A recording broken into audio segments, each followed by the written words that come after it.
Flashing lights, neon glow. Back when nights had a show. Horror tales, midnight fights. Living through those rapid nights. Garrett's tunes spin and play. Dead boys lead the way. VHS line the walls. Physical media calls. Oh, those rapid nights we love. Talking movies, feeling tough. Nostalgia in every bite. Dancing through that neon light.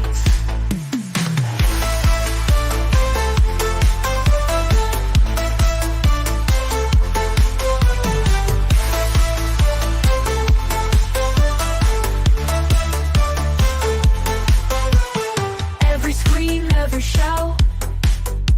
Spooky tales, no doubt. Friends around, laughing loud. We were young and feeling proud. Old school vibes in the air. Those days we did not care. Days and nights full of charm. Treasured moments arm in arm. Oh, those rapid nights we love. Talking movies, feeling tough. Nostalgia in every bite. Dancing through that neon light.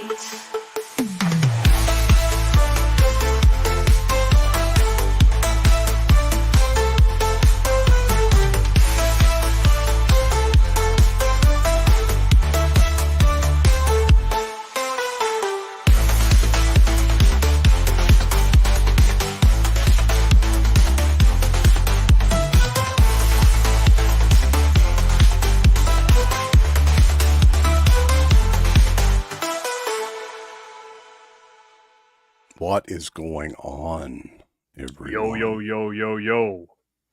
Those rad pit nights we love, boys. We Talking do love movies and feeling tough. feeling tough. I'm excited. This is going to be a good show. It's going to be an amazing year full of just the best horror films that we've ever seen throughout the years, I think. 2004 horror. Very, movies. very interesting year. I look at this list and I'm like, shit, man, I was hitting up the movies a lot. That's for damn sure. But that's a good nostalgia thing. It was like every weekend it seemed like there was something coming out, but were they all bangers? We'll have to see. So welcome everybody. We've done a lot of these year in review shows, but this year in particular is kind of interesting because it was a special year, I think, for me and Uncle Bill. We talked about, Horror Find Weekend in 2004. That was our first horror convention.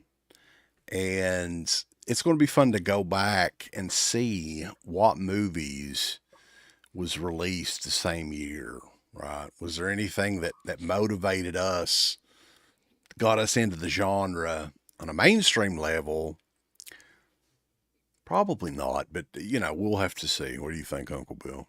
Yeah, I mean, this was kind of the culmination of everything that led to Dead Pit this year. That convention, going to the movie theater all the time, back at a time when, right at this time, things, in terms of mainstream movies, horror films weren't so great coming out.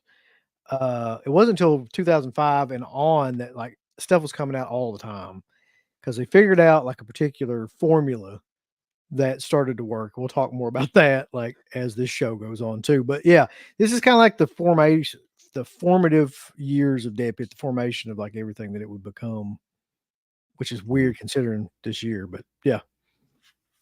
Yeah, it's still hard for me to believe that 2004 was 20 years ago. That is insane, dude. Like that is the part that I think really hits me hard when I'm looking at these movies and picturing myself like at the theater on opening night and this, that, and this, and be like, that was 20 years ago. Like, damn, dude, we're getting old. Like this, I wasn't a little kid just checking these out. Like I was already I was well out of high school at that point. Yeah. And it's crazy to think about that. Time flies, they say. I just now recently figured out that I was old by the fact I'm screaming at teenagers at a movie theater now. So that's kind of the first indication that old age is really upon me. Yeah. Do you ever think to yourself when you guys were sitting in the theater together watching these things for the show and you're like doing the voices, like what that must have sounded like to other people like in the theater? Like, yeah, this shit sucks. Like, This is bullshit. yeah, like, doing Yeah, that's really what was going on. Yeah. people like, what the hell is going on here? Fuck you.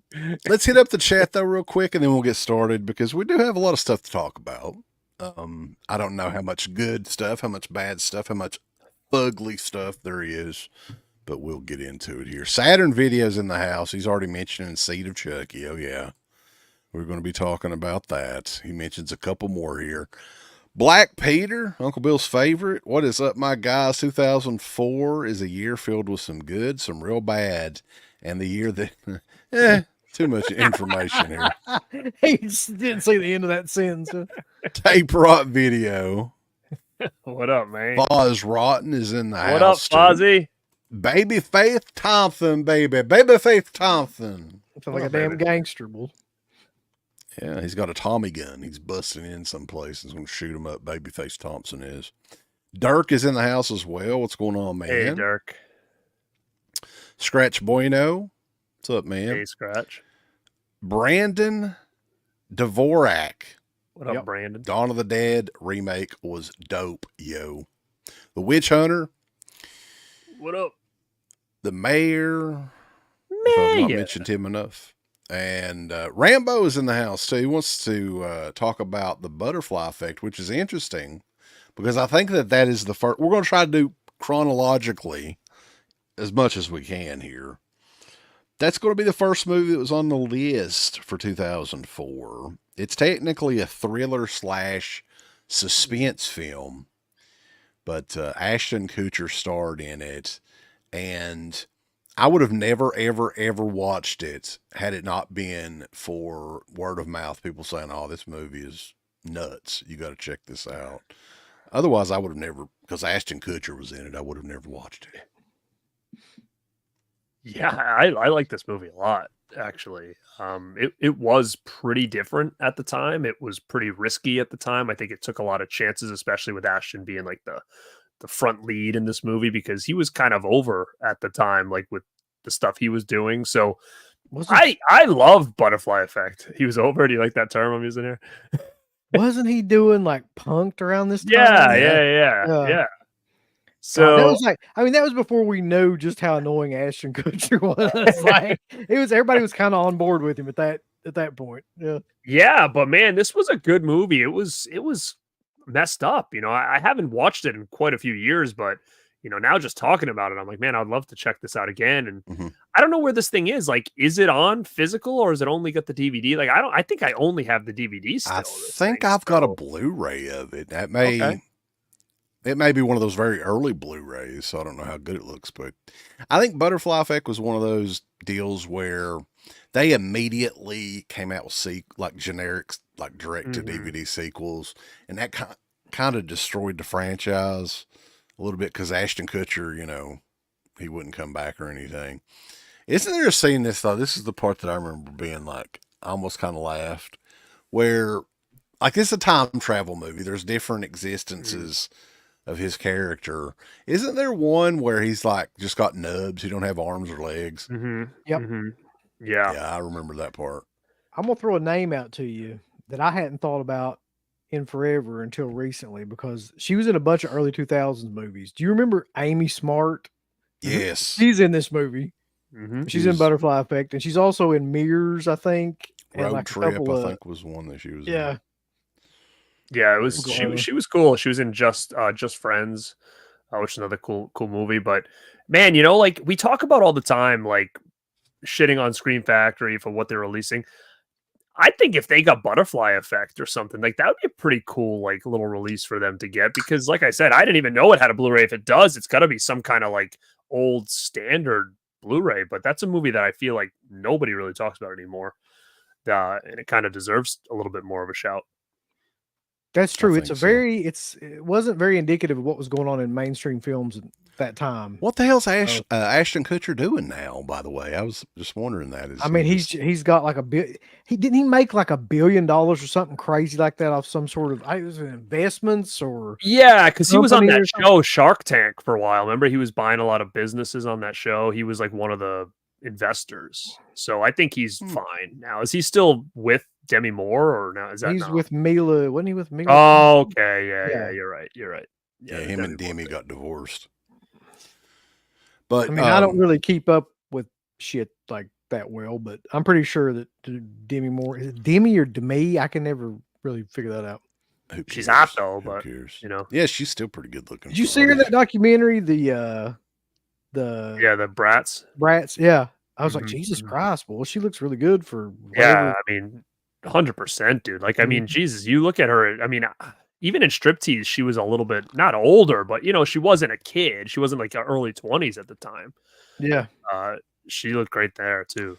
Thank you, Carda, for the super chat. I'm sure we're going to be talking about the game here in a little bit. And no, I did not rewatch Blade Trinity. No, Ain't nobody rewatching that. I guarantee you. no. All right. So continuing on, Butterfly Effect, January the 23rd. That's normally a dead time for theatrical movies. I wonder if that was like a surprise for them to. But speaking of Mila Kunis, this was a video release on February the 19th. American Psycho 2, Mm. All American Girl. Yeah. Lionsgate, man. I'm not going to tell you I don't own that movie, but I mean, I own it too, yeah. yeah. I can tell you I don't own it, so I'm pretty proud of myself. You right sure? now. Are you sure? I'm pretty sure. Why? Did you send it to me or something? I think that was one of the early 588 movies or something, and that's how I got it. It was like really cheap. Oh God! Yeah, I mean, I may So own it you on may have DVD bought out there somewhere. Yeah, at one point in time, but I know I've watched that movie a total of one time, and that was I think I've watched it plenty. once or twice. I think I watched it once. And I think what is she, like his sister or something? Is that what I think that was so. the plot or something? And That was the gimmick. Yeah, This was set in Again. the early 90s, I think, just a couple of years after the original Mhm. movie. And very young Mila Kunis is in this. This is one of her, like, I think it might be her first role outside of that 70s show.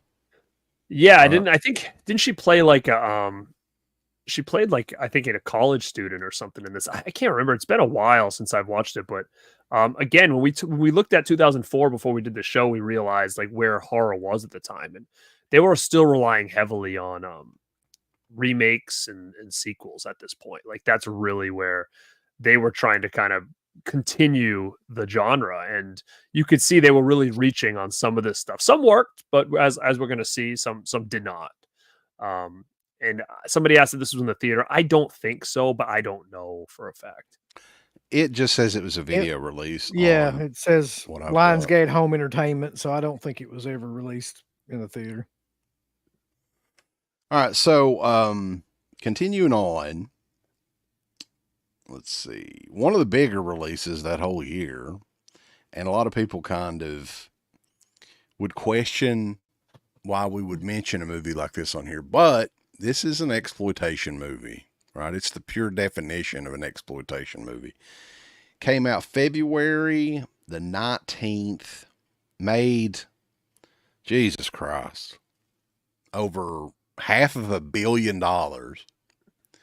Because, you remember the gimmicks with this, guys, at least around here, churches were renting out theaters, different show. They were like, we'll buy every seat so our congregation can come and enjoy the Passion of the Christ in the movie theater. Yeah, that's where I saw it. Like when I saw that movie, it was down there at the Strand, and there was a whole church that was in there that somebody had bust in. It wasn't a church from around here or anything like that. Like they bust in and rented out basically like the whole theater to watch it. And all thing I can remember about watching that movie with all those people was like, man, like, I'm sure this is the first time a lot of these people have ever seen anything this explicit, because that movie is it's probably like one of the most violent films ever made around that time period. In for the sure. theater. Yeah, that got like mainstream popular or anything like that. I mean, that's a tough movie to watch just on a general level. That's the alternate title. Jesus gets the shit beat out of him. The movie. I remember, like, because I watched it with a church as well as Yes, my. wait. This, What? I don't know. This kills me. It's hostile with Jesus. It like was a secret precursor to like what 2005 looked like, basically. And like the movie goes on and on and on. It's like, is it like a 2-hour movie or something? Or it seemed like it. And like it was a movie that everybody like went and watched, though. I do remember that. Like, right. Pretty much everybody around here went to the theater and saw it. Yeah, and should they do Scream Factory 4K? I swear to God, man, it wouldn't surprise me.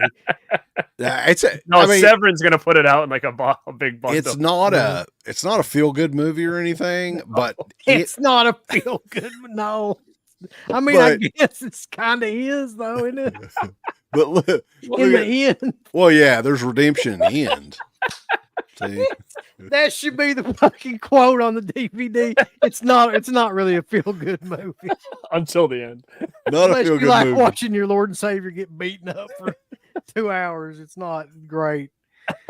Well, it's like, I remember that I watched it with a church. My parents. Did you walk in and you say, "Is this a feel good movie?" Or this was hyped at the time, though. I don't know if you remember. Like, everybody was talking about this. And so after the movie, though, it's like 2 hours of just like the bloodiest, goriest beating you can imagine on film. And then the credits roll, and like the church audience is like, they have just witnessed a fucking like car wreck or something. They've been in something, right? And then the preacher gets up there and like tries to talk about how uplifted it is and everything. I'm like, buddy, this ain't the time. Here's the really weird thing about that movie, though. So all those people are in there, right? And like they all brought like their kids, like little kids. Like there was families of people that came to see that. And it's like, I get why they're doing it, but like, isn't that like traumatic to take like kids into that where it's just hardcore like gore beatings and stuff like that? And I would think so. Yeah, I don't know, man. I feel like that, you're not going to take people to see, like they would condemn like the Dawn of the Dead remake, but they'll, go into that and they'll be, okay with it. It didn't make any sense. Like that movie should have probably been really light on or a little bit lighter on the violence. I guess it was for impact though. Mm-hmm. I don't know. It's not a movie I ever went back and watched again because. Well, you don't want to watch it every Easter. No. You like break it out. You're like, all right, guys, I got a little feel good action for you. You pop it in. It's like, yeah. Yeah. So Passion of the Christ, technically, it's a very well made movie. The cinematography and everything looks like a painting. It looks like some of those old, like, paintings you'd see up in a church or something. But man, that's a tough one to watch. It's a good one to bring up though on this show. There's nothing controversial about that. Different for sure. Yeah. Poor old Jim Caviezel in his career. I mean, that had to have made a ton of money though. Right? It did, yeah. Yeah, I mean, it made, what did you say, like $500 million? It's like 640 some billion or $1 million. Yeah. It's right before Mel Gibson lost his mind too. This was right prior to that. A couple years later, he's screaming at people and calling people sugar tits, and it's a whole mess. Yeah. Yeah, I mean, that movie, it took everything out of Mel Gibson. It did. Yep. For sure. Yeah. He really set the stage. He inspired Eli Roth. Inspired the Saw. Come out later same year. Another one, and I was surprised. This is a Big Lot special right here, and I've seen this movie one time. I really don't remember it, but yeah, it did come out in theaters and made a grand total of $96,000 theatrically. What? Decoys, Uncle Bill. Do y'all remember? You or Garrett remember Decoys? I remember I have the DVD, but if you ask me what the hell it's about, I don't remember. It's like got that weird poster art. It says Decoys in like a strange font. It's like blue. It's like a blue. Right. I think it's like a horror comedy or something like that, but I don't really recall. I know I've seen it because I've got the DVD and it's opened. That was definitely, like you said, like a dollar store, Walmart bin DVD. That thing was everywhere. So if anybody has anything to say about Decoys in the chat, let us know. The next big release, though, that was on February 27th, is one that's, I think we all saw this in the theater, and everybody was excited about it. It was a pretty big hit at the time, too. The Dawn of the Dead remake came out March the 19th. And a lot of people were kind of like, you got to remember, this was before the original Dawn of the Dead was really that well known, like mainstream wise. So it was almost like, this is just, it's not really cashing in on the name like a lot of the remakes do. I don't think.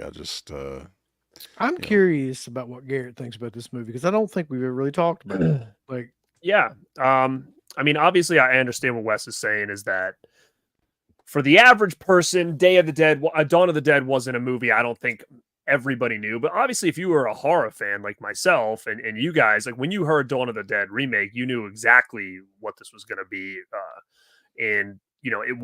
To me, Dawn of the Dead is a huge name in the horror genre. But I don't know if that's just because we're in it, to the average moviegoer. So I was excited as hell because Dawn is my favorite Romero film. And I think it's yours too. UB for sure. Yeah. So, going into this, I was excited, but a little nervous. And I'm going to tell you, when I saw it for the first time, I really liked it a lot. I actually loved it. And I still like it, but I feel like the more and more I watch it, the less and less I like it now. Yeah. And I'm not saying it's bad. I actually think it's one of the better remakes we've ever gotten. It's just, I don't know. Like, I never really was a fan of running zombies.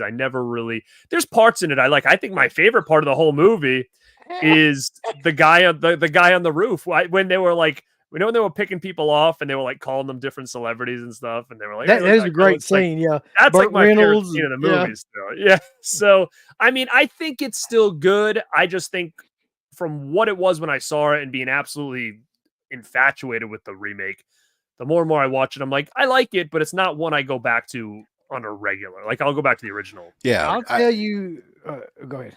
I was just going to say, though, to me, it was something when I watched it, I liked it, but is it something that I ever want to go back and rewatch? No. Well, for me, it's like, I think that has one of the best opening scenes of like any. The credit sequence is really cool too. Johnny Cash or something. The credit sequence, the first whole part where she's like comes home from the hospital and it all breaks out, and her boyfriend or whatever attacks her and all that shit. That's all amazing. And she's trying to get away, and they find like the little band of people, and she runs into them and all that. That's great. And the credit scene is amazing. The music's perfect. Where it gets really kind of like shitty is where they actually end up at the mall, and then those characters are not that great. And then the big woman, big zombie, the babies. It's got some really dated CG kind of effects in it too that make it like not stand up well. And especially like towards the end. So yeah, whenever I could sit down and watch the first half of that movie, but like I have no interest in watching the whole thing anymore. And it doesn't hold up. I think it ages really poorly too.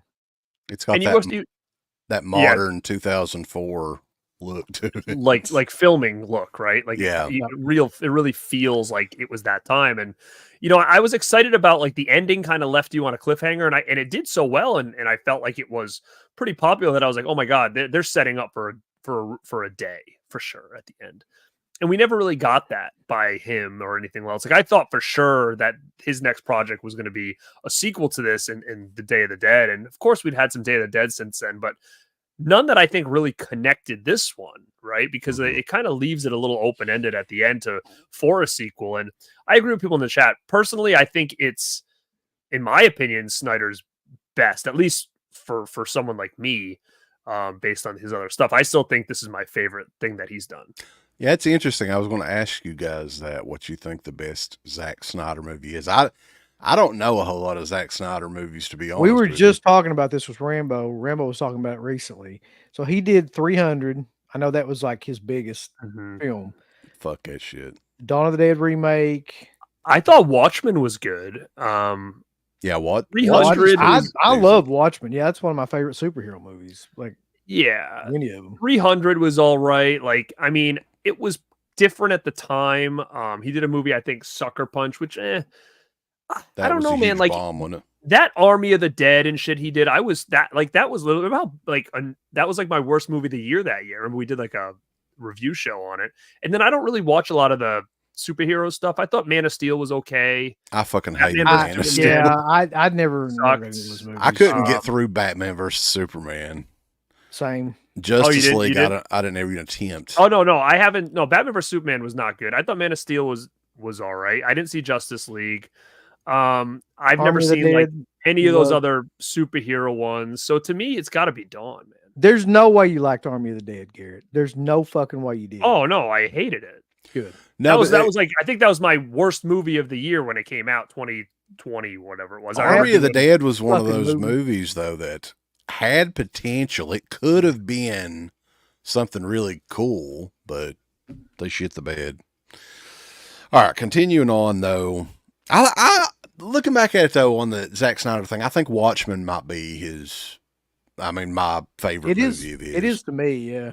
Yeah. I think that's a highly, and people either love or hate that movie. There's a lot of people that hate that film, but like, I think it's great. Wasn't there like a flashback scene of like an alternate reality or something like that, and times changing the Bob Dylan song? Yeah. That's fucking great. That's great filmmaking right there. I don't know what happened to him that day, but that was some I don't good either. shit. It doesn't even really seem like a Zack Snyder film when you watch it. It's like, no, it doesn't have any of the normal stuff it is. Yeah. All right, but continuing on, April the 10th, and this was a video release, Tobe Hooper remade the Toolbox Murders. And I know Uncle Bill is a gigantic fan of this one with Angela Bettis. Another film, I think, isn't Sherry Moon Zombie in it, like in the very beginning too? And she gets is in. I think so. Yes, she's in that one. There's a sequel to this damn movie too. Now I'm getting confused. Now a lot of people think this movie is underrated. I keep hearing like nowadays people bringing this up, but I'm like, as I recall, it's pretty much rated exactly where it needs to be. Well, like, it's not great.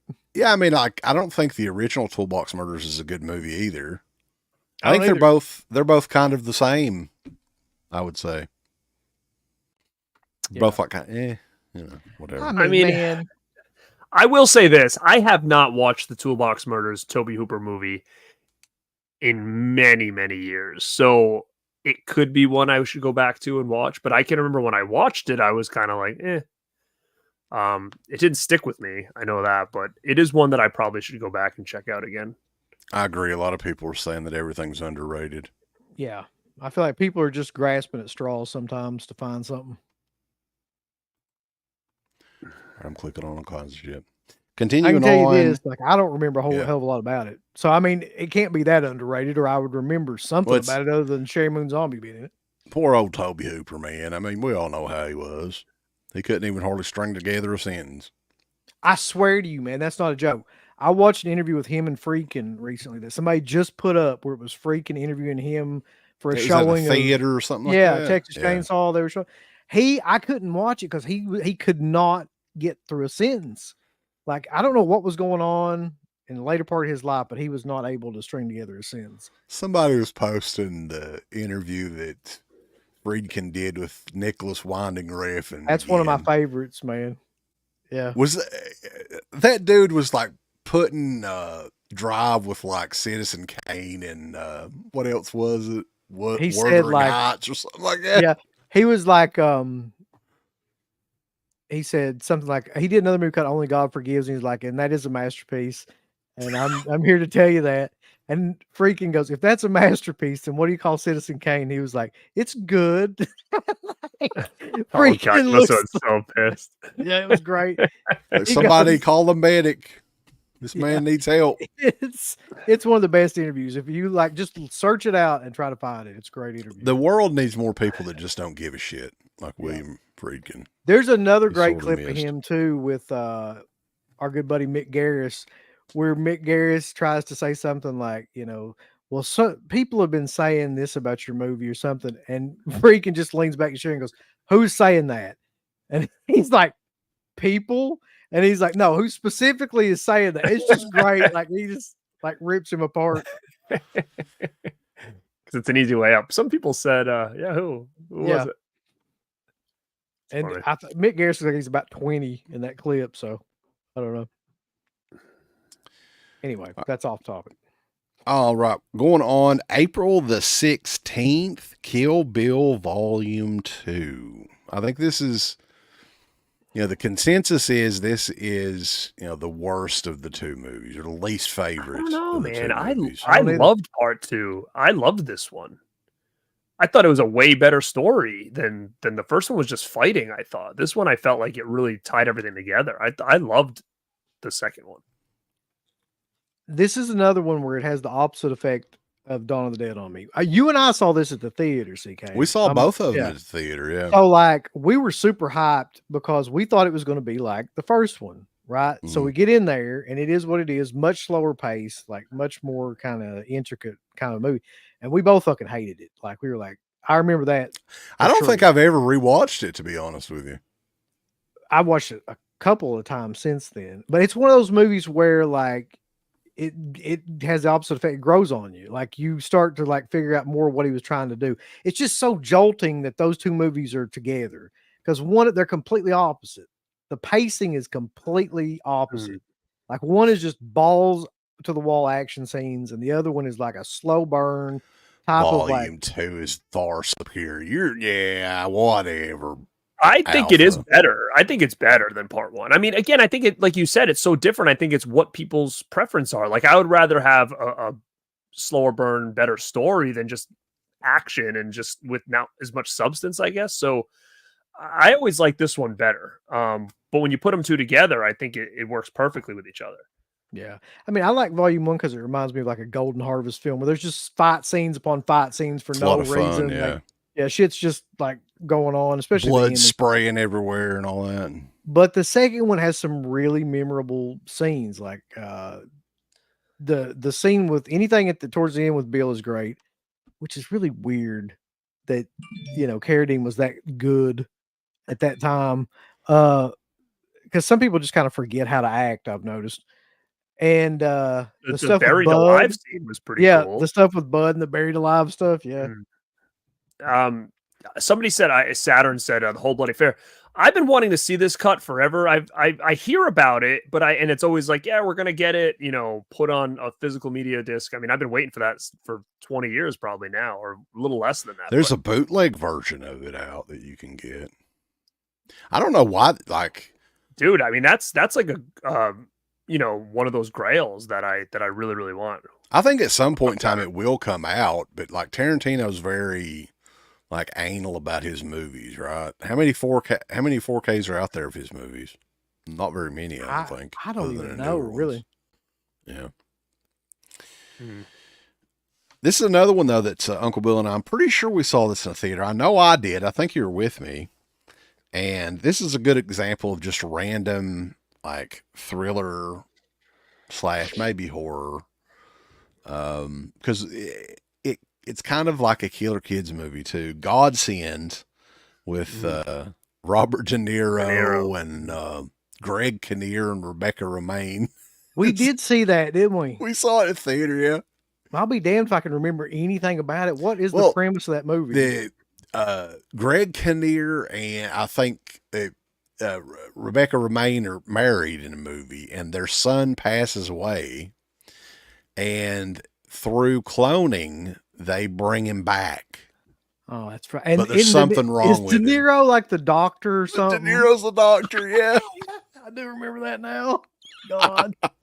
Did you ever see that one, Garrett? Oh. Yeah, I did see it. A long time ago. I have the DVD, but I feel like there was a lot of movies around this time that were like very not, similar. Like you started to get a lot more of these main actors like popping up into these like small little like kind of horror thriller movies, during this time. And I just think I feel like I'm getting that one confused with other ones that was involving like a son or whatever. But I don't remember disliking it. I definitely did see it in the theater, but to me, it was one of those ones that just kind of felt like something I've seen before. But again, I don't have enough to. De Niro kind of go crazy at the end of it too, and he's like the evil mastermind. A little bit crazy. Yep. De Niro was in a lot of shit around this time period. He was in like another.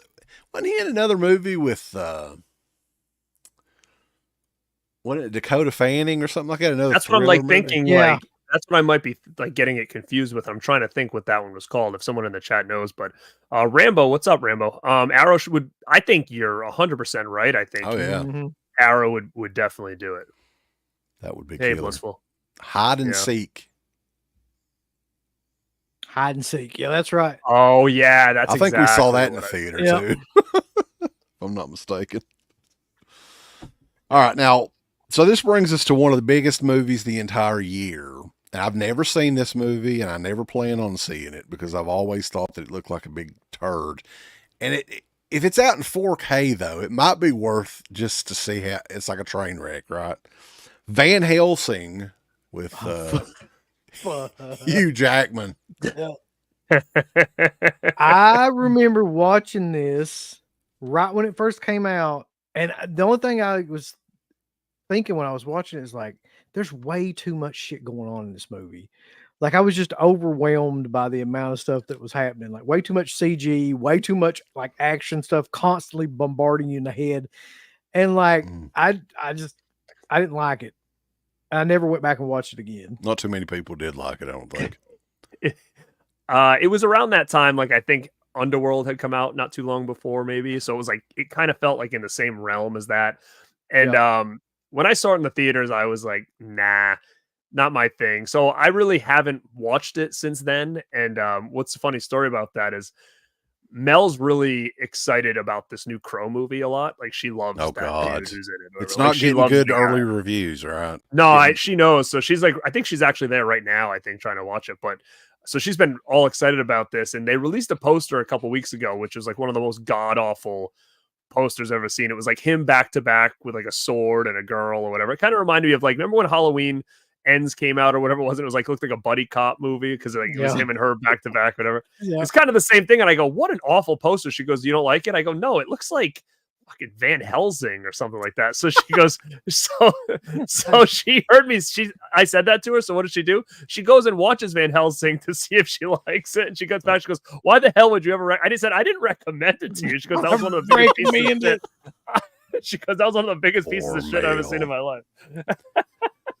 I was like, I mean, she's not wrong. Yeah. That's just like, it was too CGI heavy for me. I can't do it. I just can't. Yeah, that's with me. It's like just, I don't know, one of those big, stupid Hollywood action movies. Well, that's the thing. Is there anything worse, though, than CGI back around that time? Because it was like so bad at that era, and they used it so much in films. Like, and it just, nowadays, one it thing just looks awful. I am interested in is some of these movies like Van Helsing, if they get a 4K release, to just see how freaking terrible those effects look in 4K. I think that would be kind of fun, maybe. Yeah. Uh-oh. What is it? Rambo's asking you something, Garrett. Oh, shit. Truman Show is better than Van Helsing. Yes. 100%. 100%. At least we got that. Fast forward and May the 18th. And this one came out, I think, originally overseas in France or whatever, in it, 2020 or 2004. And we reviewed it shortly after we started the show. I went back and looked because I remember us watching this. But the French horror boom had just kind of started. High Tension had come out earlier, I think 2003. May have been 2004 in the U.S. I'm not sure, but I think originally 2003. Calvaire, The Ordeal came out. You remember this one, Uncle Bill? I hate that movie. I hate that movie. I'll always hate that movie. They just re-released it on some sort of big something, and I'm just like, I have not any interest at all in watching that film again. Well, I recall a lot of the French horror stuff is like there's heavy gore in it. I don't remember gore in this. This is almost like a French psychological thriller, almost like a Misery or something. Yeah, but not as good, of course. I don't even know what that is, so I never saw it. It's Calvaire, The Ordeal, man. You don't know about Calvaire, The Ordeal? No. Shit. Wait, is it Calvaire? Yes. I remember. I fucking probably have the, but I remember like the DVD art and or whatever. I remember that, but I don't think I've ever seen it. See, like, that's how it works, like, everywhere. In theaters, home video, or whatever.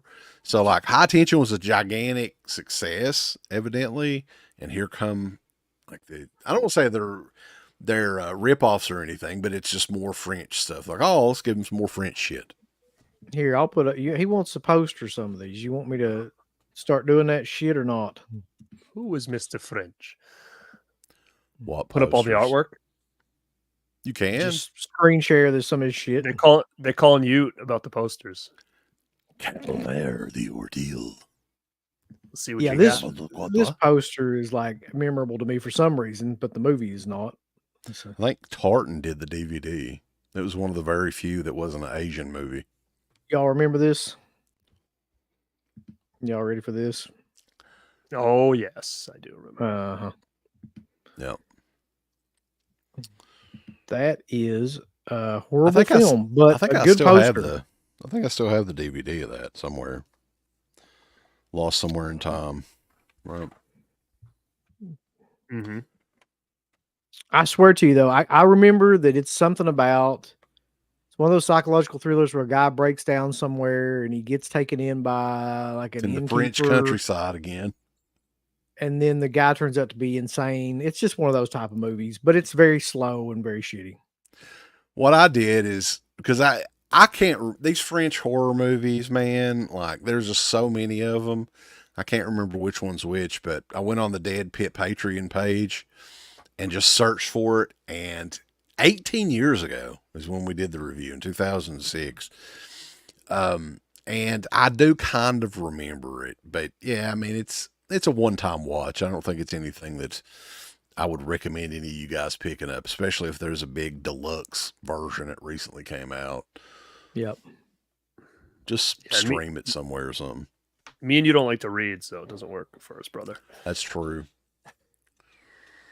All right, continuing on. This was another one that Uncle Bill and I saw in theaters. The interesting thing about this is a disaster picture.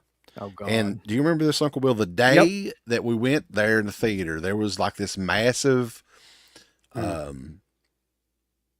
guess it was a rainstorm, thunderstorm, flooding, and all this shit that happened that night. Wasn't it that, or was it a tornado? I can't remember. Tornado, I think. But it never did touch down or anything, but it was like a big thing. But anyway, Day After Tomorrow came out. This movie sucks, by the way. I thought it did. Like Day After Tomorrow, like when it comes, and to be fair, disaster movies I don't like. I don't give a shit about them. There's none of them that I like, really. But this one, man, made a ton of money. It is unbelievable. Yeah, I'm not a... Oh, go ahead. I was going to say, I actually watched this recently. I don't know why, but I just got like into a mood to watch it or something. And like, it is truly truly horrible. Yeah. And the problem why it's horrible, it starts off really good. There's like a lot of effects and stuff like that. And then everybody ends up in a fucking library for like an hour while all this stuff is going on outside. And Dennis Quaid's trying to get back to Jake Gyllenhaal. By the way, Jake Gyllenhaal's in it. So that's another big problem with it. Is his sister in it? I can't remember. I don't think so, but like it just slows down to like a crawl in the middle of the film and then never really picks back up, which is it's brutal to watch now. I'm not a big disaster fan movie in general, so it didn't work for me. I saw it that one time. I felt like it was just very, again, heavy CGI. And it's just not, disaster movies are just not anything I care about. I don't know if it's too like it could happen type shit that it's kind of like, yeah, I don't want to watch this. But I was never a fan of any of that stuff really. Like, I mean, I like some of the older school stuff like Earthquake and stuff like that. Like, but you know, I'm not into like even Twister. Like I was really never a fan of that, even when I saw it for the first time. But I know that seems like a lot of people are really digging that movie now that it's gotten a recent release. You know, there's a lot of love for it where it just never, those kind of movies never did it for me, and neither did this one. So I saw it once and never really went back to it. Yeah, these don't work for me either, brother. Oh, Continuing on, I mean, this is not horror at all, but it does feature the return of the Wolfman from the Monster Squad. You remember Napoleon Dynamite came out that year. What? Is that what we're talking about right now? How are we on this shit? I just thought it'd be fun to mention it because I love fucking Napoleon Dynamite. I love Napoleon Dynamite. Who doesn't love that movie though? That movie's like, I absolutely love it. So yeah. It's like it exists in like a vacuum. Like there's no other movie like it, and it just is totally unique. Anybody with half of a sense of humor I don't understand how somebody couldn't enjoy it. It's just so goofy and stupid. Like, yeah, like you said, there's nothing else really like it. But who was it? The Uncle Rico was. Yeah. He would throw. What did he throw? A fucking steak football. Or something? Oh, the steak, yeah, and the football. No, he always ate steak, and then football. Well, did you hear about the funny stories? That dude actually hates steak, like in real life. So if you notice, as he's eating it throughout the movie, he keeps wiping his mouth with a towel, but he's really spitting the pieces in there because he couldn't take it. Sense. Yeah. Oh, he must be a vegan or something, maybe. Oh. Yeah, it's a great movie. Like, you know, can't find my checkbook. Guess I'll pay in change. Over there, the Arrowhead. That fucking old guy, in the farm or whatever. Yeah. Yeah. I can't find my checkbook. What are they eating? They're eating like egg sandwiches or something. Egg sandwiches, like egg They're salad. feeding. That's a real guy. That's just some dude, and that's a real conversation that he was having over there. About the arrowheads. Arrowhead. That was not like planned. That was just something they recorded of him talking about arrowheads and shit in the field. What does he feed the llama? Tina? It was nachos ham. Or something. Ham. What was it? Wasn't it? Was it ham? Eat your ham, Tina. Tina, you fat lord. Eat your ham.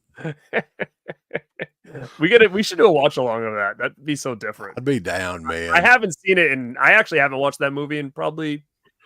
It could have been 10 years, man, since I've seen it the last time. But it's just like you said, it's one of those movies that's like it's ingrained in your brain, you know? Yeah. And the funny thing is it's like independently made, pretty much no budget. I mean, I don't know what the budget was for it, but it made almost $50 million in the US. So it's a big money maker for sure. But anyway, another one that I wanted to mention that's not technically horror, but it's a funny fucking documentary. Metallica, Some Kind of Monster came out that year. You just pull a shit out of your ass at this point. This ain't got nothing to do with horror films.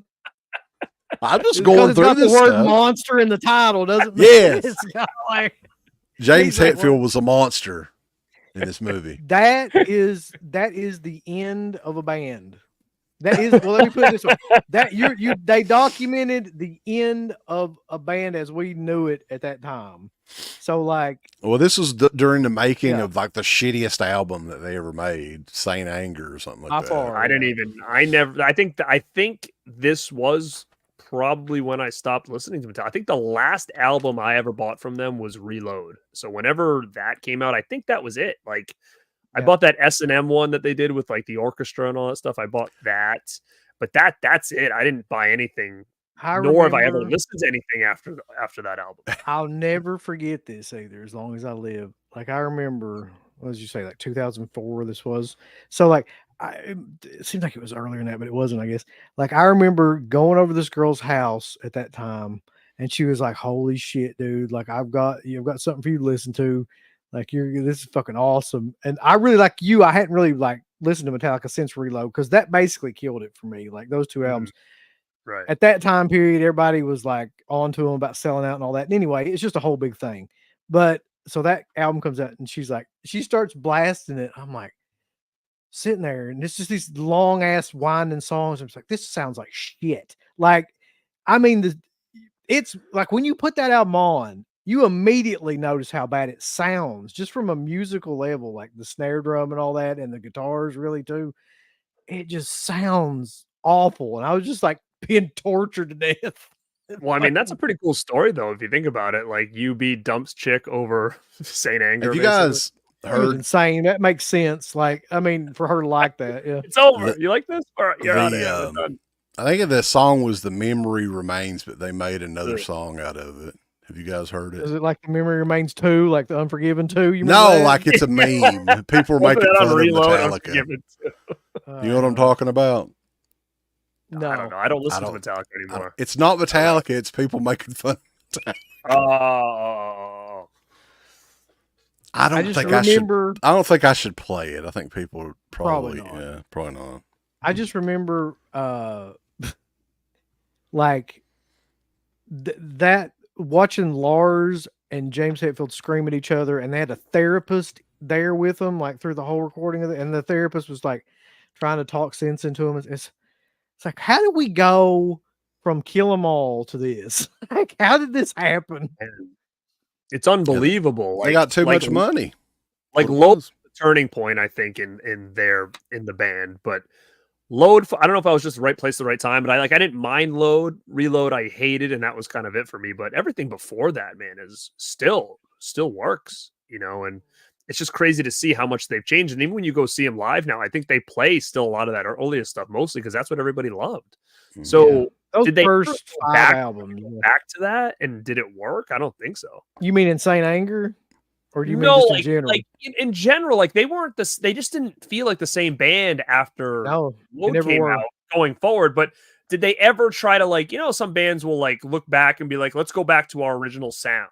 Like, have they tried to do that again with an album and be like, hey, like I want to make it sound like Master of Puppets, and let's work. I feel like they've tried to do that several times. Like Hardwired for Self-Destruct is like one that's kind of like that, where they're trying to do that, but they just don't. They can't do it. I don't know what it is. They're not inspired, is what it is. I mean, it happens with a lot of bands, like even Black Sabbath. The original Black Sabbath was only around for what? It was less than 10 years.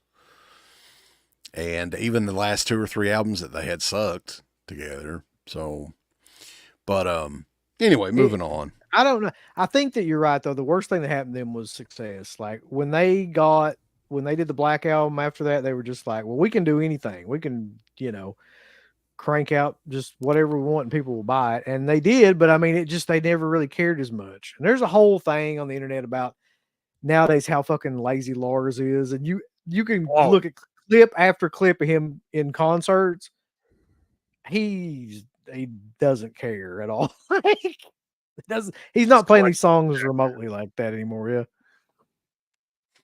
Oh, no. All right. On July the 23rd, I guess in preparation for the remake, which was coming out this same year, this was the Japanese version, Ju-On the Grudge. Did come out theatrically. It didn't do very well. Asian horror was a big thing around this time period. Me and Uncle Bill know this because not long after we started doing the Dead Pit show, man, one of the first companies that we got screeners from was Tartan Asia Extreme. And I shit you not, guys, on a monthly basis, what would you say, Uncle Bill? At least 5 or 6 titles every month. Oh yeah. So many titles that like there's no way we could have watched them all, and they all sucked. I don't remember one of those being good either. Like I don't remember sitting down and being like, "Oh, this is a great Tarnation film." Well, That never happened. the Vengeance trilogy, those are the only ones that I kind of liked. Was that part of that? I didn't even know that yeah. was part of that at the time. Well, yeah, those, then those are pretty good. That is, yeah. But just, I mean, I guess like everyone was into this sort of thing. Did you ever get into the Asian horror stuff, the J horror stuff? I did, but it was because of the remakes that came out. Like when Ring came out, I freaking loved it. I saw it in theater. It was like nothing I've ever seen before. And then obviously the Grudge, I loved that too. So that got me to go back and try to find, the movies that inspired these or these were remakes of. So, I did check out Ringu. I did check out Ju-on, and I liked them. And is the Grudge this year too, like later? Mm-hmm. Same year? Yeah, I think it was in the fall. Yeah. So we'll talk about that. But yeah, I liked both of them. So yeah, I didn't get too heavy into a lot of the stuff afterwards. Like I checked out Audition and all this stuff, which I really like a lot. But I didn't get too deep into that. Rambo, I don't think we reviewed all of them. There was a lady that we sent a lot of them to that would do written reviews for us, but we never said stop sending these to anything. I don't think, did we, Uncle Bill? No, I mean the packaging on those were amazing for that time period. It was kind of like the precursor to all this crap you see now. Mm-hmm. Like, so I mean, we just kept getting them, even though we detested. Yeah, they were in like a slip case, really thick. I think it was like embossed or something too, like really nice for that time period. But yep. Continuing on though, this was another pretty huge hit. Came out August the 6th. Another Lionsgate. I think Lionsgate at this time was buying up all kinds of independent movies. Open Water came out August the 6th. Very independent film, but a great idea for a movie. And I really, really liked this movie a lot. Yeah, I agree. Because it was real. I mean, it was really based on like a true story, number one, but also like you could totally see that happening. I still remember that whole thing for some reason because it affected me in a weird way. I hate shit like that anyway. Yeah. The idea like that these scuba divers, they go out on this, little trip out into the middle of the ocean, and they get down in the water and they're a little bit far away from the boat. And then the guy miscounts like how many people are on there and just fucking leaves them. And they're just floating around out there. It's a couple. And sharks and stuff start like coming in, swarming around them. That's as an effective an idea to be terrifying as I can think of. And it puts you really in the perspective of the couple in the water, really. Yeah. It is, a lot of it is almost like handheld footage, kind of. Mm-hmm. Do you remember that? Yep. I always want to, but this movie's I really love this movie a lot, actually. I haven't seen it in a while, but I like it. The sequel, Open Water 2. Do you guys remember that one? Yeah, no. It was kind of a big mess, I thought. Isn't that the one? Tried to, it almost reminded me of like how Blair Witch and Blair Witch 2 were. Like it kind of felt to me like the same kind of idea where it's like they kind of tried to market it as the same, but it wasn't the same. But that's Open Water, I think, to me, was effective in a similar way Blair Witch was. Like you knew it, like kind of, you weren't sure if it was real or not. Like it was just the way it was done was really, really good. I thought it keeps you on the edge of the seat. It's a pretty tense movie, but yeah, the sequel just did not work. Wasn't it the deal with the sequel? There was like a bunch of teenagers or young adults. It was like, it's almost like they wanted to take the first one and give it steroids a little bit. Like there was too much going on, like instead of it kind of being like that two people in water and then nothing around, like this one was kind of like they tried to make it a little bit too much going on. I feel like it's kind of funny though, because like the deal with this one is the boat didn't get away from them, but they all jumped out in the water and they couldn't get back in the boat. Wasn't that the deal? Like everybody was in the water. I don't remember a lot of people. I will tell you a good movie that's incredibly similar to this movie, though, is that one with Blake Lively where she's stuck on the rock. What is the name of that? Shallows, I think it's called. No, Shallow Water. Shallows, I Shallows, think, yeah. the Shallows, yeah. Yeah. Yeah, that's actually, I thought, pretty good. Same kind of premise. It's better when these films try to keep it simple. Like, if they don't add a bunch of stupid shit, and it's just like one person and they're in this predicament, and like it's like they have to figure out a way to get out of it or to survive. But they muddy it up with like a bunch of bullshit Well, usually. the thing that people don't remember though about this time period too, which we may be doing a separate show on the physical media aspects of this later on, but physical media game was way different than two in that Lionsgate was one of those companies that was cranking these cheapo sequels out, putting them on DVD, doing them for very, very low budget. I mean, that American Psycho 2 is one that comes to mind. It looks like that was like a PBS movie or something. It's fucking cheap looking. But that was a big part of their income around that time period. People were going to the video stores still in 2004 and renting, they wanted a cheesy horror movie. Well, Lionsgate's got their hookup. Holla, if you hear me. Yep. August the 13th was this one of Rambo Raff's favorite movies of all time. Alien versus Predator. Uncle Bill. This is Paul W.S. Anderson, right? Of course. He's the genius behind this film. Mm-hmm. That fucking movie weighed $172 million. I guarantee it, yeah. I mean, it's got a great idea. It's just the execution of it was awful. Rambo could do a whole thesis about this movie. I've never watched it again. I don't ever want to watch it again. But I think they did a actual commentary over it recently. God. I couldn't. Damn. I don't want to watch that movie ever again, man. I don't own it. I don't want to own it. I don't even own it digitally. I never want to see it. Yep. What about you, Garrett? I remember seeing it in the theaters and not liking it. But I haven't seen it since. So, I mean, I don't remember. I just remember, I'm trying to think what it was. Was that when they were starting to introduce I don't know. I think the multiple predator thing always kind of threw me off a little bit because I always imagined predators, from the first one, it just, having, was there multiple alien? I forget how it goes, but it was in the ice, right? In the snow. You got me. I can't. Yeah. I don't know. It was always a little bit off to me, that whole thing. But I remember there was a game, and that's why I was excited because I used to like the game when I was a kid. Like they had Alien vs Predator and they had Terminator vs RoboCop, and I was always like, man, these would be great movies. And it finally came out. It was a comic book originally, right? Wasn't the comic books where all that came from? It could have been, yeah. I remember the RoboCop versus Terminator game because on a Super Nintendo, that was the only Super Nintendo game that was in a plastic case. Do you guys remember that? I never had Super Nintendo. What?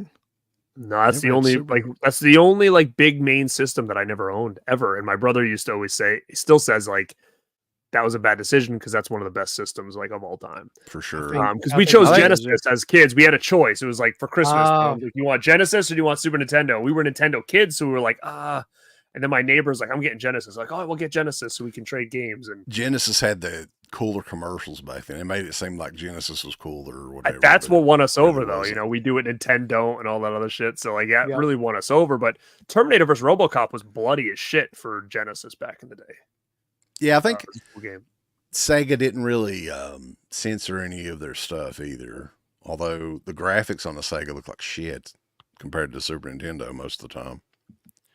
Anyway. Last processing. I remember that. Trick or Treat, some bitch. You guys want to mention that real quick? I'm not going to talk about the details behind it, but is it coming out before Halloween? I have no idea. The pre-order will be out before Halloween. I'll tell you that. But is it coming out before Halloween? Put it this way. Had to put a pre-order up, or Slippy's going to have to he's going to have to hire a bodyguard or something. I'm just going to pull a Tom Atkins on this. Maybe it is. Maybe it isn't. Who's to Here's say? the thing: it's coming. It's coming. Which again, I don't think. I understand people are going to be upset if it doesn't get here by Halloween, but no one's going to not buy it. Honestly, is anybody going to be that like, oh, didn't come to Halloween, I'll never purchase this? I doubt it. So, I mean, is it annoying? Sure. Do I feel bad for Slippy? Sure, because this is his first big major release for his company, and you know, I'm sure it's a little bit more work than he was anticipating. And you know what, having one of your first releases be a title that everybody's wanted for so long, and he's the one who had it, and he's putting all this time into it. I kind of feel for him because I get it, but at the same time, like, man, think about if he put it out and there was a lot that he wanted to do that he didn't do because he rushed it.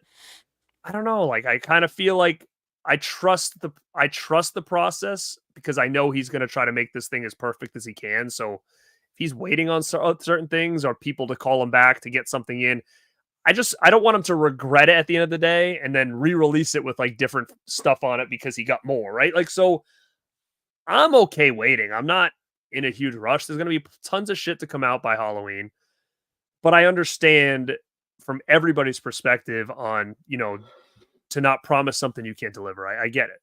Right. So like I said about David Gordon Green, finish the story.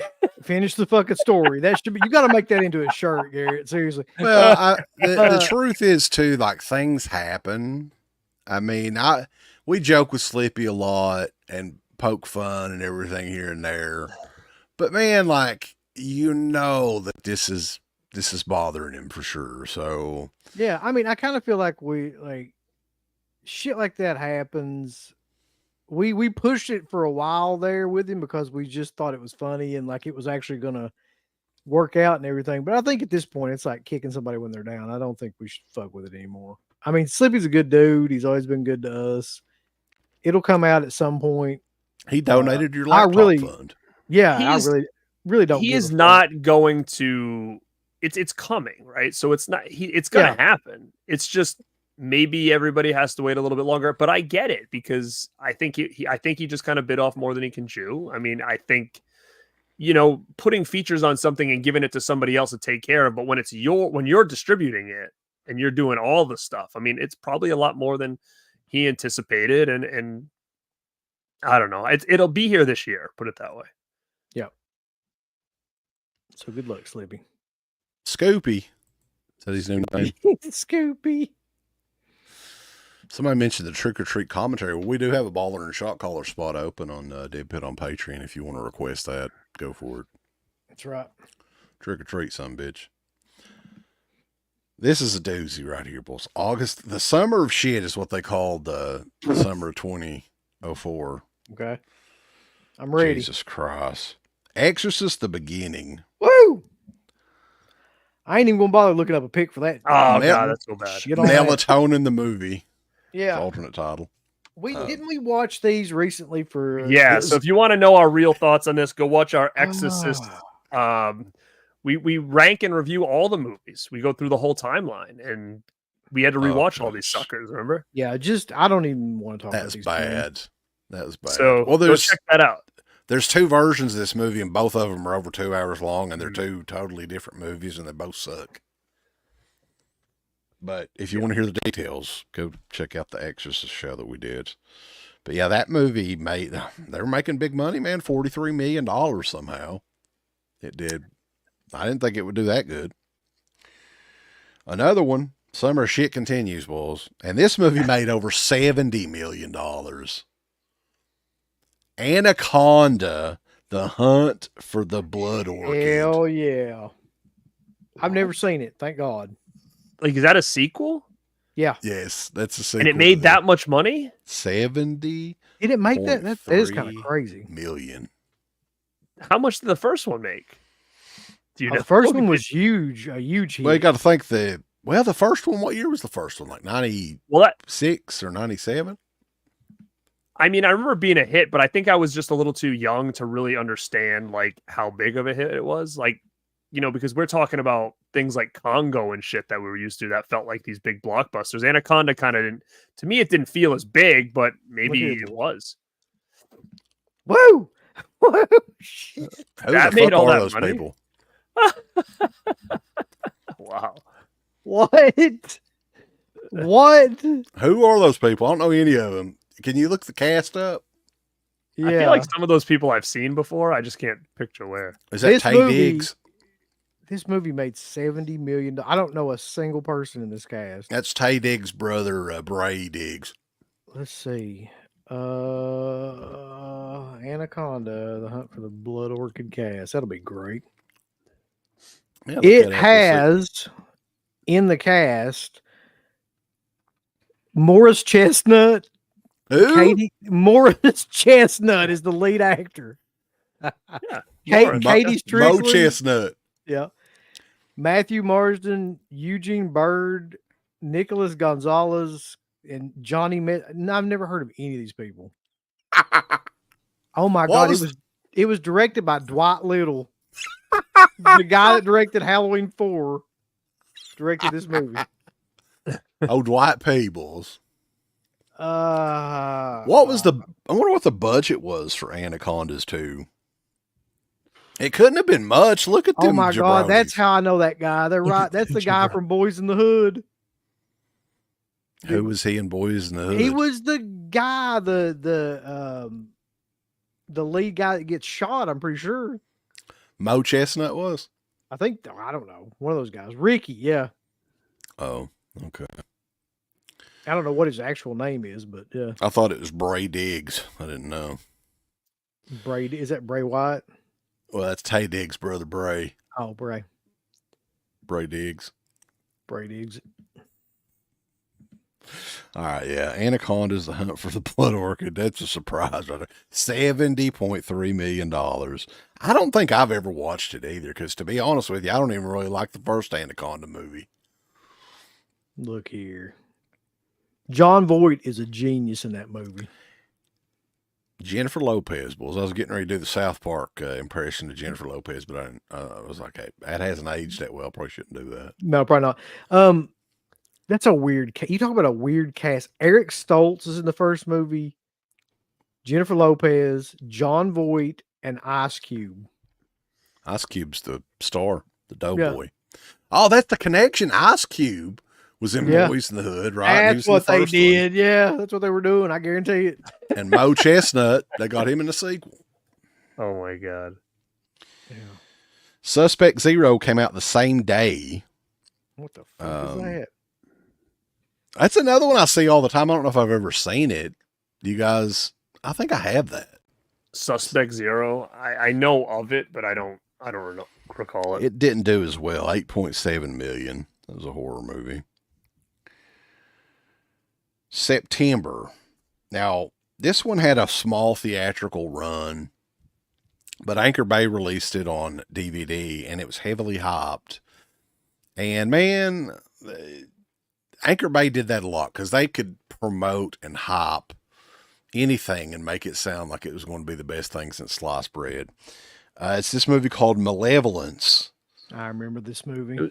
It wasn't bad, that movie. I thought it was pretty good. It spawned like 2 sequels, I think. I thought the sequels were better, though. Wasn't Bereavement one of the sequels? I thought that was better than the first movie.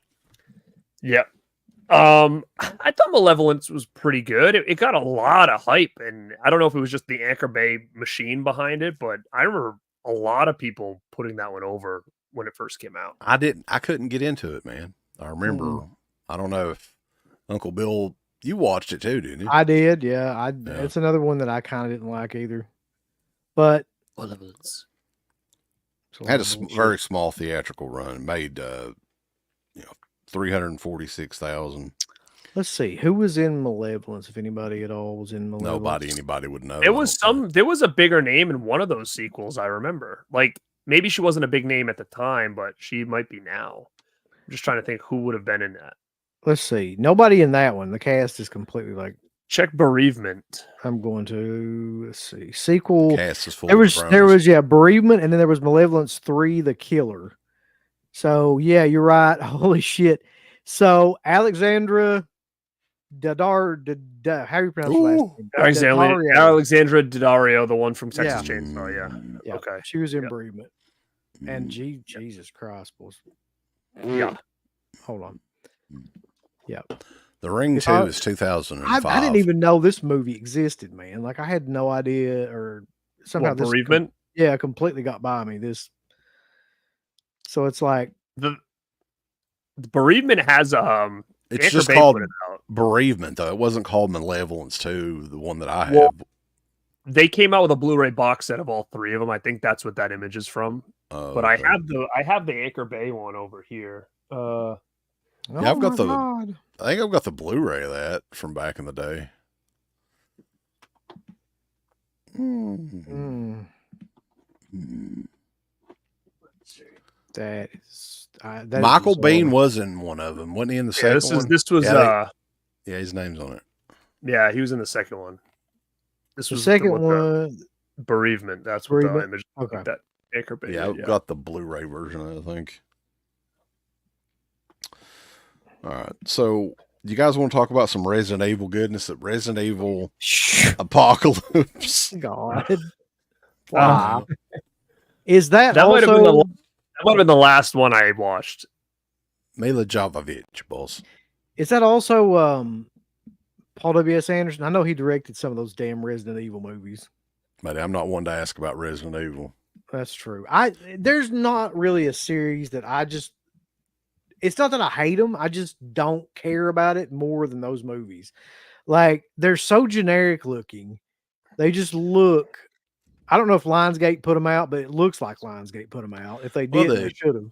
The difference is, though, is the reason is they're making the money. This is like $125 million. Yeah, they all this made movie money. made. So that's why they kept making them. I mean, I can't fault them for that. Just give them more of the shit that they love. Yeah, Paul W.S. Anderson did 1 and 4 through 6. God. So, which was Apocalypse. That was 2004. Apocalypse. Oh, God. All right, so fast forward a little bit. October the 4th. And this one just received a special edition Blu-ray from Synapse, I think, last year or so. Jeff Lieberman movie, Satan's Little Helper. It's actually a pretty fun little black comedy. That's another one, man, that's kind of gotten resurgence lately. 100%.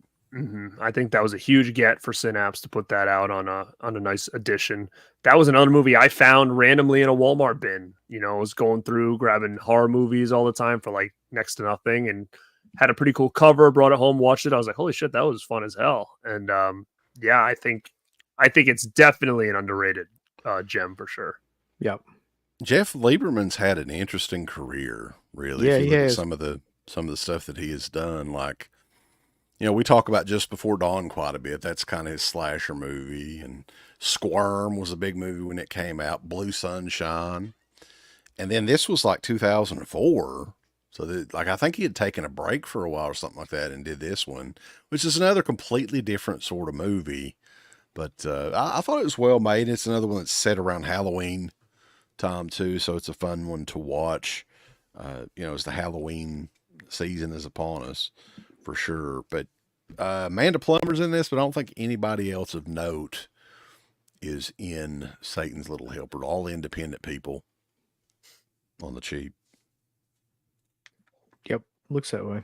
I don't remember a whole heck of a lot about it because I think I've only seen it one time, but like I know it's got like a bigger cult following now. I'd actually like to see that movie again now. Satan's Is it Little out? Helper? Yeah. Is it out on Synapse Blu-ray? Synapse just put it out. Yeah, Yeah. Okay. looks I'll probably great get too. that. For those It's- people that don't know what the fuck we're talking about, I'm going to share this picture of it. Well, real quick. basically, the plot of it is this kid thinks he's addicted to this video game that has the devil in it or whatever. And there's a killer on the loose that's dressed up like the devil. And he's killing people, and this little boy is helping him, thinking it's just part of a game or whatever. Mhm.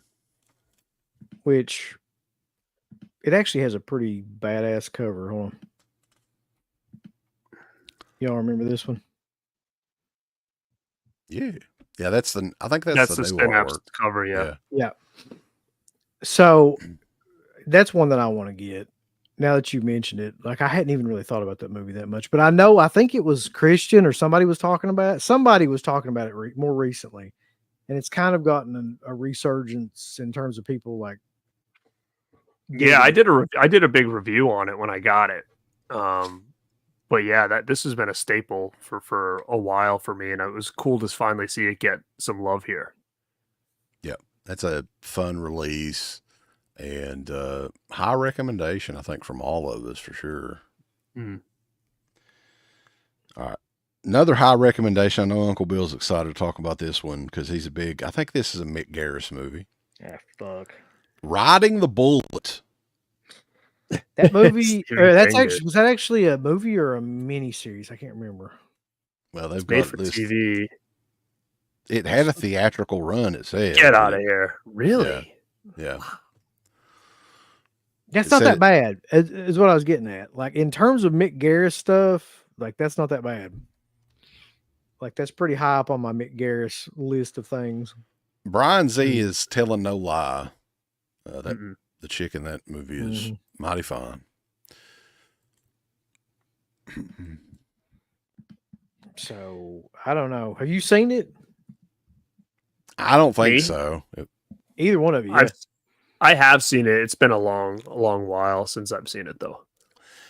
Around this time period, there were so many of those Stephen King miniseries and movies and stuff, and they all started getting really, really generic.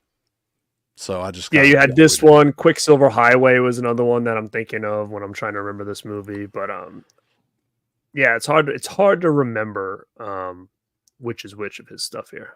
Yeah, late 90s, early 2000s, there's a ton of these. And they all kind of look the same, too. Like the artwork. and Storm of the everything. Century is another one. Right. Yep. Yeah, there was so many. It's not bad. It's actually got some pretty cool practical effects stuff in it too, and you know, Storm of the Century is great, actually.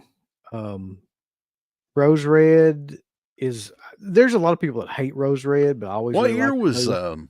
Dreamcatcher? Like a lot of people hated God, that one. that was around that time period, like 2003, maybe. Because Dreamcatcher was one of those movies too that wasn't a miniseries. That was a movie, right? It was just Yeah, that was a movie. That was just a straight up theatrical movie. Yeah. It started off like it was going to be something great along the lines of like a Stand By Me or something like that. Yep. And then it just shits the bed like all over the place. And you Literally just and figuratively in that movie. immediately want to turn it off.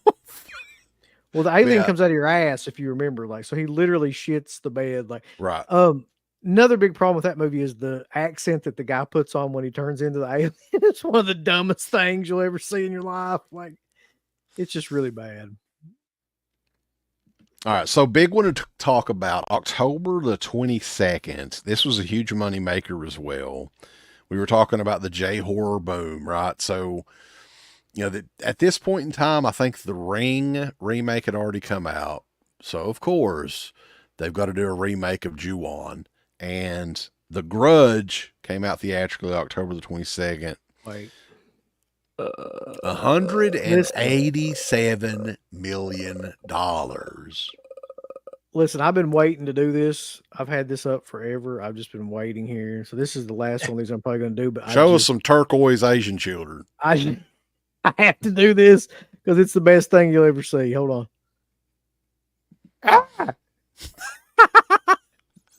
Oh my God. Bro, I love The Grudge. The I love Peaches The Apparel. That He's Love going to it. get the Peaches Apparel.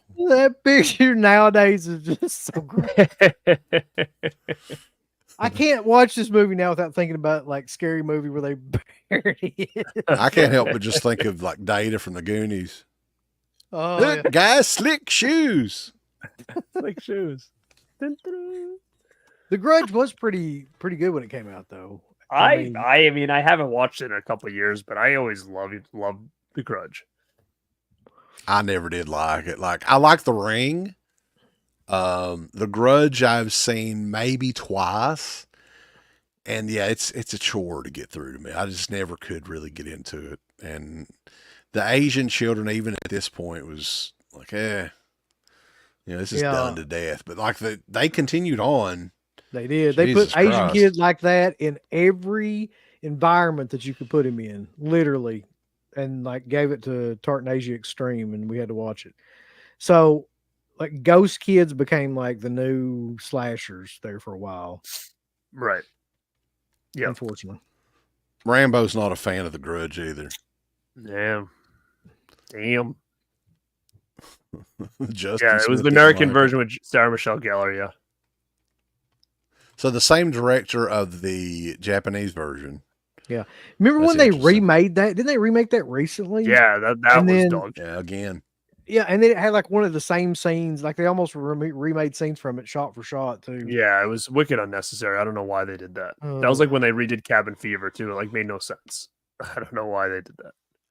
Look at that picture though. If that don't scare the shit out of you right now, I don't know what would. remember what the noise it made when he did that? Yeah. It was like a cat. Yeah.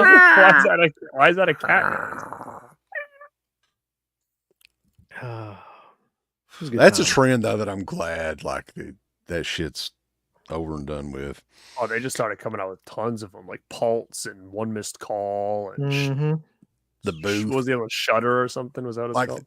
they Shutter were like was one, yeah. every object imaginable you could think of was Yep. haunted in these different movies. Yep.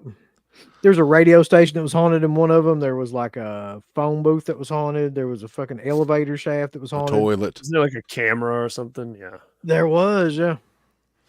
The Eye. The That's eye. the one. Yep. Anyway. Wow. That same day though, this is a pretty underrated movie. And we were talking about this the other night for some reason, because we were talking about Brad Anderson, Oh who man. seemingly like, I mean, evidently he still does stuff, but does a lot of TV stuff or whatever. But, you know, Session 9 was gigantic. That was a pretty big indie movie when it came out.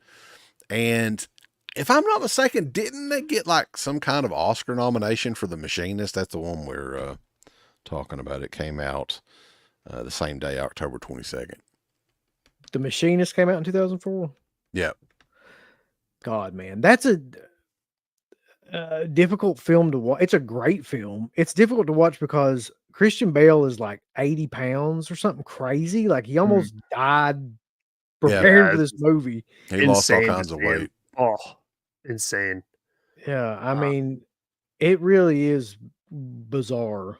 That I somebody love- would go- Yeah, I love this movie though. I always Yeah, have. it's a great movie. Yeah. Yeah, it's another one that nobody really references at all.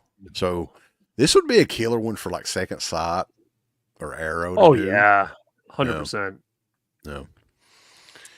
And the same day, there's a lot of stuff come out October 22nd. We interviewed this guy. This guy he's a sight for sure. Jim Van Baber, The Manson Family, came out October 22nd, 2004. I had no idea that came out that year, but that's a great movie too. I think so. That's another like when it comes to those Manson movies, there's a gazillion of them, man. There is like so many of them. Yeah. But this is one of the better ones, I think. I actually really want to go back and rewatch it. I have the Blu-ray version of it that came out a while back. Who put out the DVD? Was it Dark Sky originally? Yeah, That did that yeah. white one that Yeah. everybody was after? Okay. They yeah, did yeah. I think they did the Blu-ray too. Yeah. Oh, they did. um, Yeah. Mhm. It's like the only two movies they have licensed is Manson Family and Texas Chainsaw Probably. Massacre. Probably at this point, yeah. Yeah.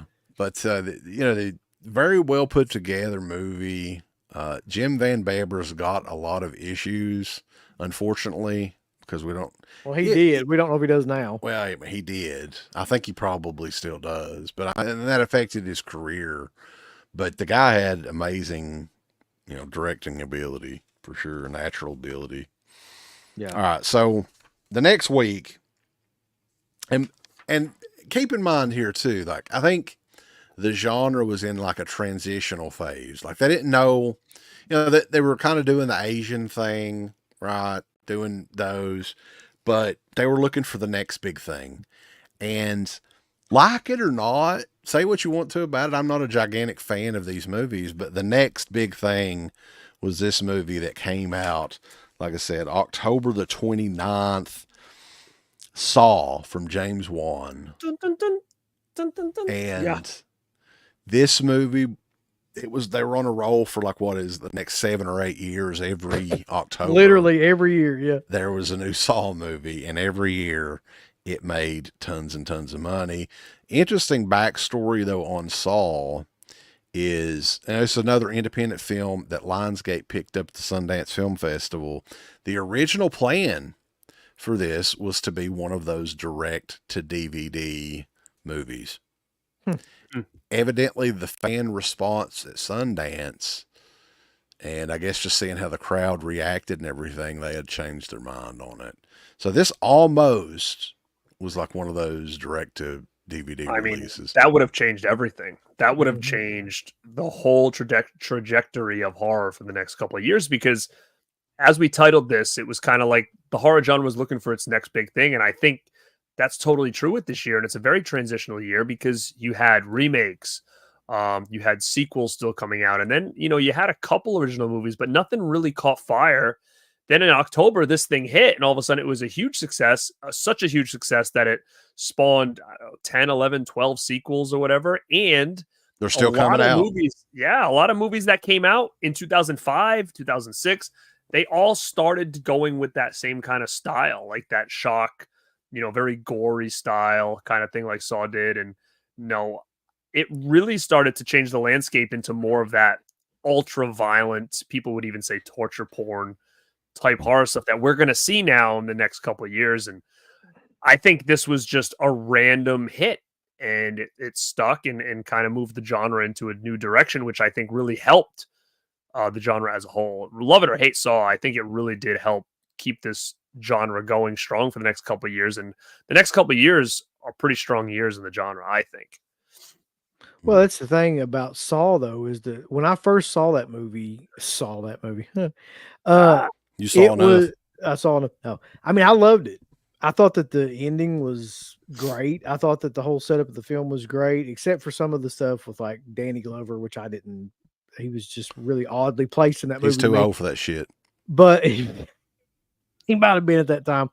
But like, I thought it was a really good film. But see, that's what happens with these films, though. They make one that's like really good and original like that, and then you just take the lowest common denominator out of it, which is like some of the graphic violent scenes, and then that became like a whole big friggin' thing, right? So that became the only thing people focused on. So you got your hostels and your captivities and your friggin', Touristas, like, and it just became this huge. And Lionsgate did a lot of those, man. That's the funny thing. Like they were quick to pick all these movies up, and the whole grimy movement of horror too started with Saw, like that look. You know what I'm saying? Where, like the colors were kind of dull. Yeah, that little Lionsgate look. That's what I call it. Yeah. And the Saw movies were a force to be reckoned with. We could talk about this. The Saw franchise was a big reason that Michael Dougherty's Trick or Treat didn't come out in the theaters in October a couple years later. I think that's probably the reason. So, some of these other studios were like, fuck, Saw is killing it every year. We can't put anything out. Like October, like I think they had a campaign one time, like a TV spot or something back when they did TV spots. It's October, it must be Saw. Right? I think that was one of the lines. So they owned that whole month. And the promotion that Lionsgate did for these movies was fantastic too. I really do think, though, the first two movies are pretty good. It's just once you get beyond that, and once you get past like the fourth one, they're unwatchable to me. Like they're just they morph into something repetitive, completely different, like stupid. Like it got cliche at the end, and I legit didn't recognize half the people that they were showing in these flashback scenes, and I just got out of it. Like they were doing the whole violin. I'll tell you the exact moment that I knew it was over with was when they found that fucking jump drive in his urethra. That's when you knew it may not have been his urethra. It may have been his stomach or something. It was somewhere like that though. But like, that's when you kind of were like, no, that's probably not gonna. I laughed out loud, I think, when we saw Yeah. that. But real quick though, that's like, you know, probably the biggest influential film to come out of that time period, really. I mean, I feel like that of the early 2000s, that film affected everything after it for years. Like everything was graphically violent, even the remakes. Like if you look at Hills Have Eyes and stuff like that, were graphically violent. No. It just took over that. What's part of the interesting genre. too, if you think about it, a lot of these big movies that become big franchises is they're independent movies. Like Saw was independently made originally, and it went on. I mean, probably $1 billion combined, at least, probably more than that. Yeah. Paranormal Activity was the same way. It was independently made. Blair Witch Project, all these big movies, man. It's the Hollywood system just doesn't really come up with anything worth a shit. They know how to exploit it, but everything, the creative minds, you can't be led by a boardroom and make a good fucking movie. You're going to see that with The Crow. It's coming out this weekend, and that piece of shit Beetlejuice movie that's coming out here in the next. Hey, you watch your mouth. I'm gonna go watch it. Do you think that's gonna? You don't think that's gonna be a huge hit? I mean, it probably will. 100% will. It's 100% going to be a piece of shit, though. I think. Like it has go away heat written all over. Go away. I think because I think what they're doing though, and I can see both angles here. They're making a little bit more. I mean, it's wild because it was comedic, but I think they're going to take it over the top, almost cartoony. Like I think it looked like Who Framed Roger Rabbit or something. So people are either going to love it or hate it. Some people were like, "Oh, I'm going to like this one because I like the cartoon." Well, it's tough because Beetlejuice, the original one, was comedic, but it was still dark. And I don't know if they're going to take that darkness away, but I'm curious to see how this thing kind of all works out. I'm excited for it, but I do have, reservations about how this is going to be overall. Yeah. I agree with Rambo. I kind of agree with that. He says it's almost like it has the same kind of look as like the Munsters. I can kind of see that actually. Mm-hmm. Yeah. Very almost too polished kind of. Same cinematographer, maybe. I don't know. I just don't think that. But Justin is right too. All practical, which I got to give them credit for. You can't really copy like Tim Burton from that time period. So I'm not sure there's like how they're going to pull that off. There's no reason to do a sequel now. Like the perfect year to do a sequel was, what was the first one? Like 88, 93 or 94. Right. I mean, you're waiting. What is it? It's like 35 years later or something like that. There's just no reason to do it. And nobody asked for another Beetlejuice movie at this point, I don't think. I wanted to see it. Hey, I'll be honest with you. I love the first Beetlejuice movie. I really do. Like that's one of my favorite Tim Burton movies for sure. I like it a lot. But that movie doesn't need a sequel. It didn't need a sequel. I'm curious about this. It didn't. If you think the same thing too. I just don't think that this movie is intended for us. But like Savannah is legitimately wants to see it. Like is actually excited about seeing it. I feel like that it has an audience of people that like mainstream that will. I feel like we should do a Dead Pit on the Road for it. Well, we already said we were going to do that. I thought. Well, we didn't say it publicly though. We're saying it publicly. Yeah, I mean, I would but love that means to do it. We have to do it. It's very, very interesting. This one, it's gonna be because I think you're right. Like it's gonna open up new eyes to this character in this world that hadn't, that are gonna be excited for it. But I also think that the diehards are either gonna be super excited to have him back and love it, or they're gonna be like, "This is shit" because I'm more into what I saw growing up. It's hard to say. I think this could go either way. I think this is going to be pretty polarizing of a movie. I do have, like I said, my reservations about it. I think that it could become a little too hokey for me. Mm-hmm.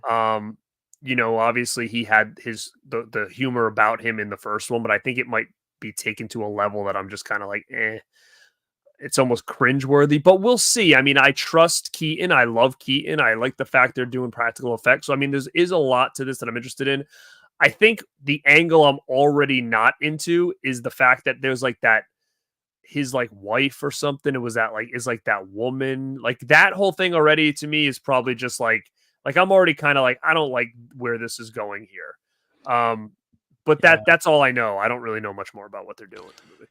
Everybody always references Top Gun, by the way, and that is the only one. That's the only one that was good. I never Like saw it. Top Gun 2 is actually very, very good. Most of the time, it's just a cheap cash grab, in my opinion. I tell you one thing weird about the Beetlejuice trailers though that I noticed was that everybody is 30 some years older, but they're all dressed exactly the same. It just seemed very weird that they like. How old is Catherine O'Hara at this point, man? She's got to be in her 70s, I would think. Yeah. Almost. All right, continuing on though. Jesus Christ, talk about a piece of shit here. Remember, that's the one thing about O'Hara though. Did you see when she went on Twitter and like bashed anybody who said they didn't like it or something?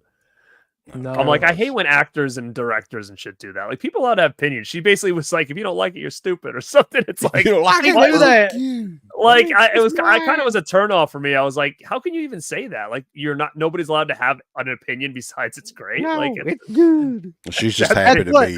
That's what the producer of Borderlands did. Remember, like he came out and he was like, give this movie a chance. That movie was freaking. Oh, I didn't see it, but I heard it was like the biggest piece of shit, which I kind of could tell by the trailer. I looked at the trailer. It was delayed for a long time, wasn't it? This doesn't look good at all. Yeah, like it was like a weird humor. The guy gets like he pushed a robot like down the stairs, and they're all laughing. I'm like, wait, that's the joke. Like this is that's it. That's looked the like comedy in this. A stupid even dumber version of Suicide Squad. Like that's what it reminded me of. Let's not delay this one any longer, though, guys, because it's like getting shot. November the 12th, Seed of Chucky came out. 2004. Listen, I'm not going to shit on Seed of Chucky. I like it more now than I did when it came out. Oh, I'll actually say I find it pretty fun. So I think I like it less than when the first time I watched it. Because we did a commentary for it. We did, and I thought maybe I was like, God damn, this is like way worse than I remember it being, honestly. Shit face. Listen, shit face. It's not bad because of that angle, though, to me. Like, it's bad because it's a boring fucking movie. Like, the whole angle, like, with having the kid. You know, like with her trying to. Glenn or Glenda kind of stuff. Like, that's fine. Whatever. Like, that's what a lot of people hate about it, but that's the least of that movie's problems to me. It's just a really horribly paced. Nothing happening movie. Chucky looks like shit in that movie, too. I don't think it's a great movie. I think it's kind of fun. I think the silliness of like, I don't know, she's like trying to hook up with a red man. Like that storyline, like didn't really make sense, I guess. Like it's very, very weird. Yeah, that whole. I do like Glenda. Glenn. I like him. Little shit face. I like that guy. Did you get the Glenn doll? Of course, I got Glenn. Oh yeah. Damn me. Swear to God. He's right there. He's right there. He's wearing a headband, and I call him shitface. Yo, are you able to get it, Garrett? Yeah, he's right here. Oh, okay, go ahead and show it to us. I want to see this fucking thing. I was joking. No, I'm not. He's not joking. You guys don't watch my content. I did a whole review video when I got it. Come on now. Hello, shitface. Oh my God. Killer. Listen, I don't give a shit. That's killer. Like, I don't even care. That movie ain't worth a damn, but that is fucking amazing. Look at that. Get over there. Oh God. Get over there, you. I actually total meltdown. I actually like Bride of Chucky. Like that may be my second favorite in that whole franchise. Bride? Yeah. I mean, I don't know. I still like the first three the best. To be fair, I probably do need to rewatch the third movie, but because it's been probably 20 years since I've seen it at least. But the first one, the third one, yeah. That whole franchise though, man, and Chucky in general, I think it just needs to take a break. Like it's just overexposed. Well, definitely now, yeah, that TV show is like gone way overboard at this point. All right. Yeah, but so Garrett likes Seed of Chucky. I don't think it did that well though. No, I mean I don't hate it. I don't think it's good, but I'm down with it. 24.7 million. It did okay, I guess. All right. So one of the big ones that came out later. Let's see. I don't want to skip Dracula 3000. We can talk about it real quick. Could we? It's one of Uncle Bill's favorites. The great cast in Dracula 3000. I wrote this down because I was like, oh God, this is a TV movie, by the way. Came out December the 7th. Casper Van Dien, Coolio, Erica Leniak, and Udo Kier, boys. Hell to the yes. Let me tell you something. You guys remember Erica Leniak? I remember from Under Siege. You remember that? No. I remember from Chasers, man. You remember from Chasers? Yeah, that's You another. get to see those big. Go back. I'm just going to tell you all this right now. Go back. Watch Under Siege where she comes out of the birthday cake. That's all I'm going to say to you. Mm. Go do that now. You know who Erica Leniak is, don't you, Garrett? No. You need to look her up because you'll remember her when you see her. Those baby blue eyes. Look her up, Uncle Bill. Just don't show anything. Yeah. Don't show anything with boobs on. I will. I'll just put her titties up here and we don't. Garrett wouldn't like that. How do you spell it? Erica Leniak? ErikaEleniak. Lots of K's. Dear Lord. There's so many good pictures. Okay, how do you do the last name? Here, I'm going to show you all anyway. He's going to show you. Okay. She was also in Bordello Blood, baby. Blood. It takes Uncle Bill a while to find. Oh, the chick from Baywatch? Yeah, she was in Baywatch. Oh, okay. Oh, yeah. I know. Yeah. Baby Blue. Lord God. Yeah. She's a bit of all right for sure. Yeah, she was good. Just take a look at that for a minute. And then So Dracula 3000 might be worth seeing because, well, no, it's a TV movie, so she wouldn't be showing anything in it. So, yeah, forget about it. All right, so. Wait a minute. I have more pictures on here. Okay. Just make sure you don't get anything with nipples on it. I'll try.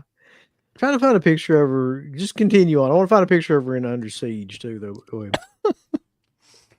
All right, so the next day, December the 8th, and this one was in theaters, although it really didn't deserve to be, Blade Trinity.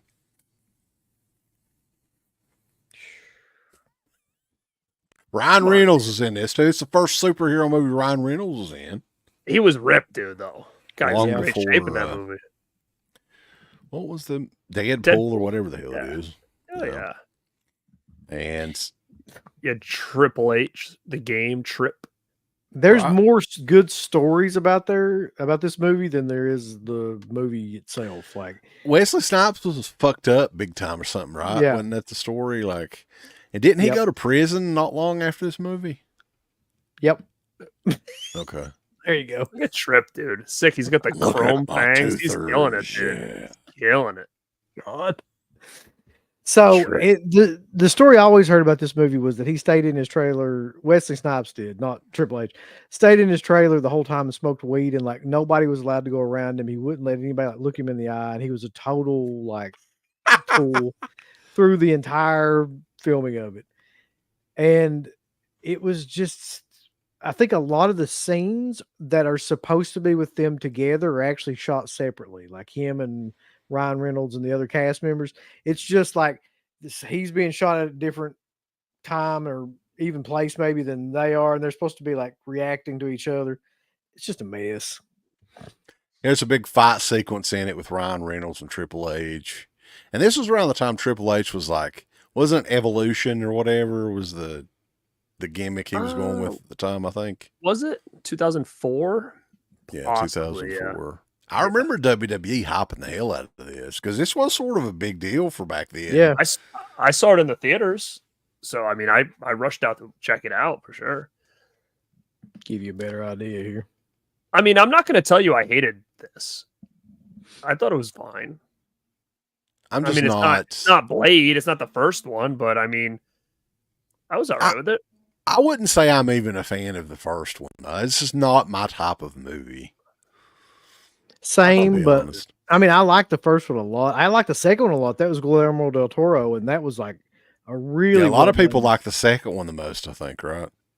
Well, yeah, a lot of people do prefer that one, but like this one is just to me was always just a mess. Look at this Wesley picture right here. Snipes. See you picture like this right now. Here, like you're hearing like line in the sand. They're like walking towards you. Evolution. Wesley Snipes did look like a kind of a No. badass in this, though. They did make him look like a badass. You imagine a wrestler with that same sort of look? Nobody Oh, yeah. has that. No. Somebody should do Wasn't that. there somebody with the blade haircut at one point? I don't remember. Was it Scorpio maybe?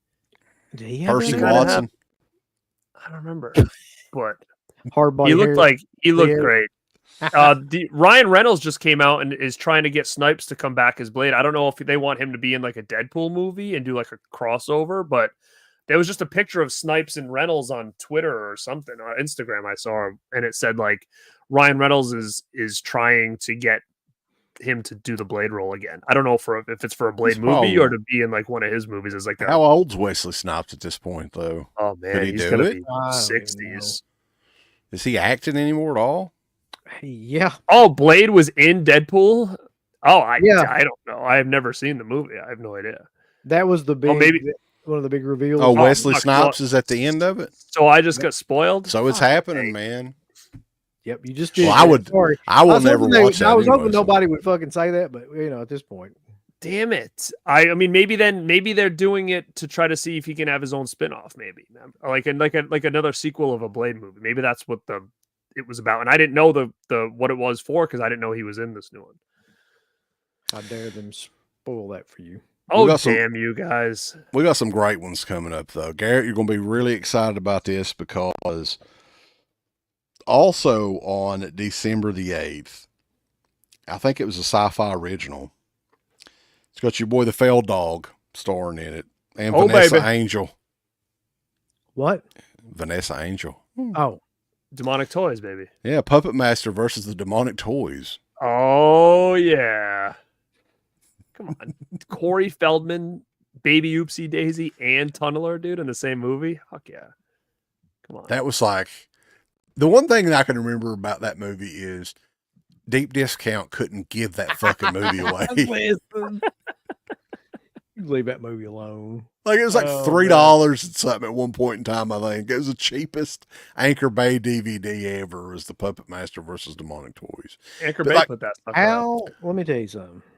How can you talk trash about a movie like this? Look at this. This is Yeah, Yeah. baby. Look at Oh, Jack. yeah? Killing it. you seen Jack's Jet? killing it. He's killing it. Shame my boy. God. I think the It's like story with this though, like Anchor Bay had bought, like I don't think Charles Band had anything to do with this movie. They had just bought the rights to do this movie or something. Like it was going to be some sort of big deal. Oh Oh, my Because God. it's not a full moon movie, is it? No, Now, it's, let me- it's let me- Anchor Bay. Yeah, I mean, I don't think they had anything to do with it at all, though. I think that was the gimmick. Maybe somebody. There's a picture. Let I us think know. there should be a picture of Feldog holding a little baby and is like a baby Yes. doll. It says on here, original release was by Sci-Fi, December 18th, 2004. Right. Was That it was just before the made, like- DVD.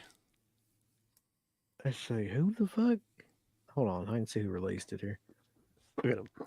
It was released on Sci-Fi Channel and received a DVD release on. It doesn't say who did the DVD though. For some reason, It's Anchor Bay did the it. DVD. Oh, okay. Yeah, I've got it.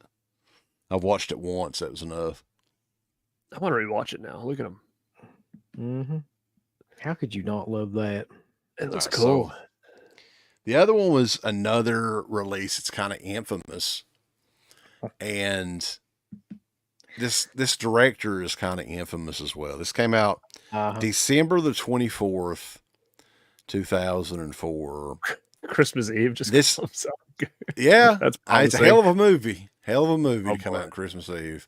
Nick Palumbo's Murder Set Pieces, and we're talking about the director's cut, not the Lionsgate, No, no, the, no. the G-rated Lionsgate cut. Yeah. This is one that takes it a little too far, I would say. I've still got the unrated cut, by the way. It's the one that I'm showcasing back here. Yep. Mm-hmm. It's still pretty valuable, Rare. like $80 or so on. That was Amazon. really, really sought after when that came out. Remember? Because then Lionsgate put out their version. Everybody's like, "What's this shit?" You know, and then everybody wanted that one. It was a pain in the ass to get that thing, but yeah, that's like the logical extension of what happens when you take things like it's going on at that time, the torture porn kind of stuff, and you take it like really far.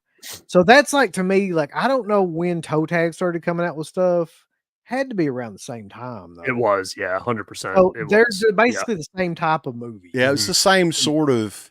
Well, I gotta This say, one had a little bit of a bigger budget. I think it felt like more of a movie. Toe This tag is felt a like something theatrical- somebody recorded at their house or whatever. Yeah. Yeah, this is a well-made movie. Like he had done a couple other things too. Like Ryan Nicholson, I think, was in that same crew. Yep. None of these guys liked Nick Palumbo though. Ryan Nicholson was not a fan. I remember him telling me that, and I don't think Fred Vogel likes him either. So this is a weird individual, Nick Palumbo. He's kind of under the radar now. He hasn't made a film in many years. We've been trying to figure out like what exactly happened to him, like, because I don't know. Yeah. We just kind of feel like he dropped off the face of the earth. Yeah, after especially What else? like, What else was he making? What other movies did he do? Okay, so he did Murder Set Pieces, and I think that was his last film. Like, before that, he had like a movie called Nutbag. No joke. there was another one that he did with Ryan Nicholson that was part of an anthology. The Ryan Nicholson one is called Torched, which is fucking insane. That was out. Yeah, You remember that one? Yeah. Jesus Christ. I don't. But I don't know what Nick Palumbo's one was called. I can't remember. But yeah, he did a few things. But then after Murder Set Pieces, which had a pretty huge buzz when it came out, a lot of people were talking about just how, some sick, crazy shit in this movie. And still to this day, the director's cut version, that's the only way you can get it. It's 20 years old at this point. It's insane. If you go to nickpalumbo.com, he's actually got a website, but like, it doesn't look like he's posted, like, even if you go to his social media links on there, they're from like around the time that movie was released. Like that. We're talking about murder set pieces fight. Yeah, it had a lot of buzz though. It had a lot of buzz when that came out. Like, just as like, the same way I think Terrifier had yeah, its buzz, same kind of movie, really. Yeah. Yeah, what's the difference is though is he just completely went away. Like, I wonder what the story is with that. So a lot of people probably have seen me wear this shirt because I actually still have this. I think he sent it to us, didn't he? Yeah. Like, I don't know how else we would have got it, but like, this is the image that's on the front of the DVD. We never talked to him on the show, but we did talk to him, and he sent all kinds of stuff, like sent us both copies of the DVD, sent us like the feature. I think they did a feature on Ultraviolet magazine, sent shirts, was a pretty nice guy to us, right? I mean, I don't have anything negative to say about him, but yeah, it's just an interesting story that he completely just stopped. And the funny thing is that movie doesn't have any updated releases. For a movie that kind of was over like Rover in the horror community, you'd figure he'd try to spawn a sequel. That never happened. Like, it's just, you're right. Like, for something that came out, was very hot, like with the community and how crazy it was and different it was, you'd think he'd be all over it with a sequel, but you wonder if it was a little bit too ahead of its time. I don't even know, really, Well, I mean, it would definitely fit in right now with what's going on with like Right. Terrifier and stuff. Yeah, I mean, but even at that time, it was kind of the same style as Hostel. It just went too far. was. It just took that idea and just went too far with it. I think it kind of turned people off. A lot of people hated him after that movie. I remember, because there's certain things in that movie where you just don't do, and he did it, and it's like he got a lot of shit for that movie. I do remember that. And Babyface Thompson, A Wet Movie 1, what's going on, man? is asking, why didn't people like him? I didn't really get an answer, like, because we were talking about, and we may still do a show on Nick Palumbo. Like, it's just That would be a interesting good story. Yeah. And I asked Fred Vogel because I know that they kind of worked in the same circles and everything. And he was like, I want to make it clear, I was never friends with Nick Palumbo. I don't know if he just rubbed people the wrong way or if he was very weird. Now, Ryan Nicholson was another one that was kind of weird and did these hardcore movies like Torch, but he was kind of loved by the community. So it's kind of interesting to see, like, I would love to know, like, what issues did Nick Palumbo have? It's an interesting story for sure. Yeah, I don't know what the backstory is. Somebody said, I think Rambo said he's on Twitter. I think he posts stuff randomly, but nothing about movies. I think he posts a lot of politics shit. Well, when I want to know about politics, I immediately go to Nick Palumbo in my head. I wonder what he thinks about what's going on. But you got a few more movies though to talk to because we're at just message him on Twitter and say you want Murder Set Pieces in 4K. Just tell him. Yeah, it's just odd, man. Like you would think somebody would have. I mean, I'm sure at some point it'll come out, but it's been 20 years. It's kind of weird. But Darkness, that's that one with Anna Paquin. That one came out on Christmas Day that year. God, that'd be the worst Christmas present ever. Imagine your movie cut on Christmas Day. It's like that's like a wicked not good sign. That's like one of those movies though that's just always on a shelf and you see it. Yeah. It's not even intriguing enough to look at the back of it and see what it's about. Like Fear.com is another one of those. It's like, white noise. She did all right for herself though. She ended up doing True Blood and she was fine. Yeah, she lived off that money forever, I would say. True Blood was a great show though, man. I mean, I didn't get through the whole thing, but some of those first couple seasons were really good.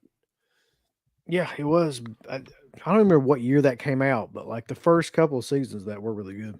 Mm-hmm. There's some of these that we don't have an exact release date on, but we can go through them. There were the 2 Ginger Snaps sequels were that same year. Ginger Snaps 2 Unleashed and Ginger Snaps Back the Beginning. Both of those are like, they're okay. They're not as strong as the original, obviously. They kind of go back in like different time periods and stuff like that. It's all right. The girls do well together, but I never found that they were able to live up to the first one. I'm not positive I ever watched either one of those. I mean, Ginger Snaps is not a movie that I ever go back to. Well, Ginger Snaps, the second one, is a sequel. And I think it takes place in prison or something, if I'm not mistaken. Mm-hmm. And it just follows Emily, the sister of Ginger. And Ginger's barely in it, I think. And then the second sequel, part 3, is like set in the fucking 1800s or something. It's stupid as shit. Like, it's a prequel. I don't understand what's going on. But, all right. We're almost done. There's one more left. Not a release date on this one, but it's a great little movie. We've bragged this guy's movies up for a while. And this one may be the most underrated one because it's not mentioned very much. Rolf Kanefsky, The Hazing, Uncle Bill. I know it's one that's you've talked about a lot. Tiffany Shapis, it's one of her big roles. It's like a Night of the Demons ripoff, is what it is, but it's fairly decent for that style of movie. Yeah, I've always liked that movie. Tiffany Shapis is not the lead in that movie, which is really weird because she does kind of steal the show. It's got some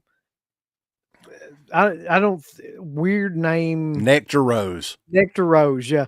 And you sounds like a porno star. You never hear anything about her like after this movie, but Nectar Rose from Behind. Anyway, but that is 2004. Did I leave anything obvious out that you guys wanted to mention? Not that I can think of offhand. But it was like we talked about before. It was a weird year, like there was not too many like crazy hits. In my opinion, you had Dawn of the Dead. You had obviously Saw. Did I have Grudge. Shaun of the Dead on here? I must have skipped Oh, over. Shaun of the Dead. Yeah, you didn't. That's a 2004. Oh yeah. Was that 2004? Yeah, it was.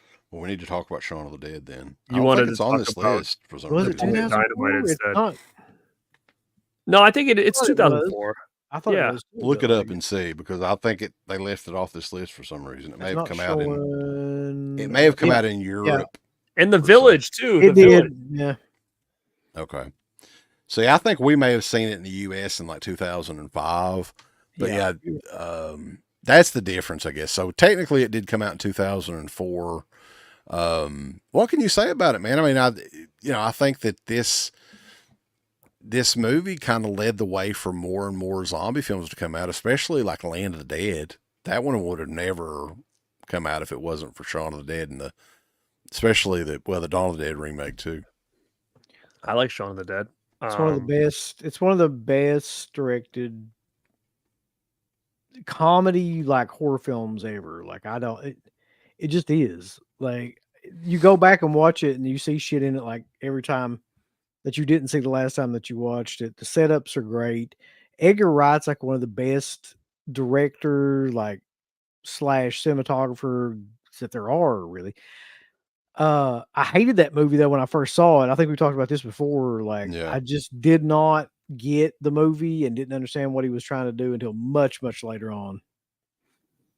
Yeah, it's interesting. I loved it since the first time I saw it. And I mean, I still like it, but again, I will say it's not one that I watch regularly. I haven't probably seen Shaun of the Dead now in probably 5 years, I would say.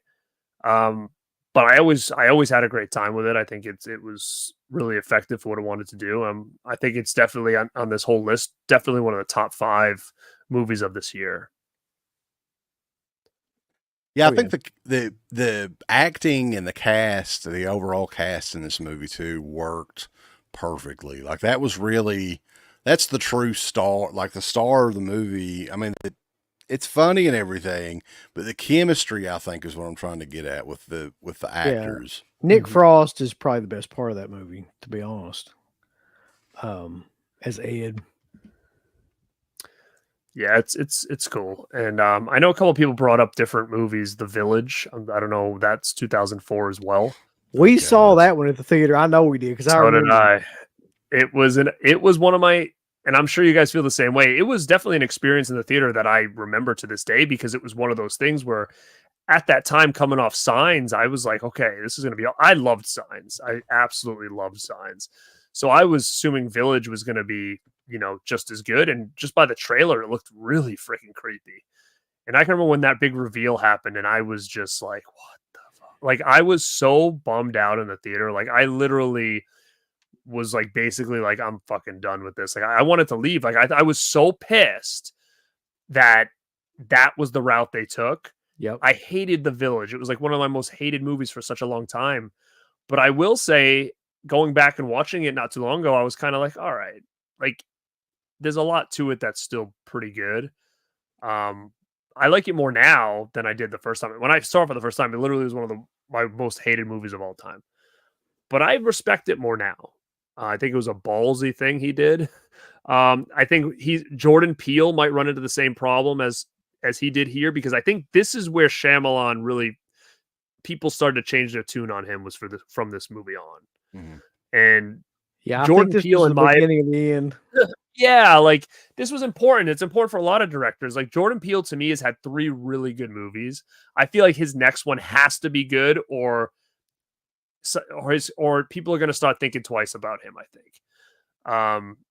But The Village, I'll say now I appreciate it more than I did back then. And if it comes out with a brand new 4K and stuff or whatever, I'll probably get it because it looks great. I would be willing to revisit it because I don't think that I've even attempted since we saw it in the theater. I haven't either. I just haven't wanted to watch it again. But that would be an interesting one to maybe go back and rewatch. I agree. It's still creepy when it needs to be, and the twist now is kind of cool because it was a ballsy move, and it still visually looks really good, and I think the story is pretty good too. So I would say 100% it's worth a revisit. Yeah, that one and I don't think I ever watched Lady in the Water all the way through. I turned it Oh, off. that's so I bad. never did. That was another one. I really remember I couldn't- giving him a second I couldn't chance do it. when Lady in the Water came out. And I'm like, all right, Village, he messed up.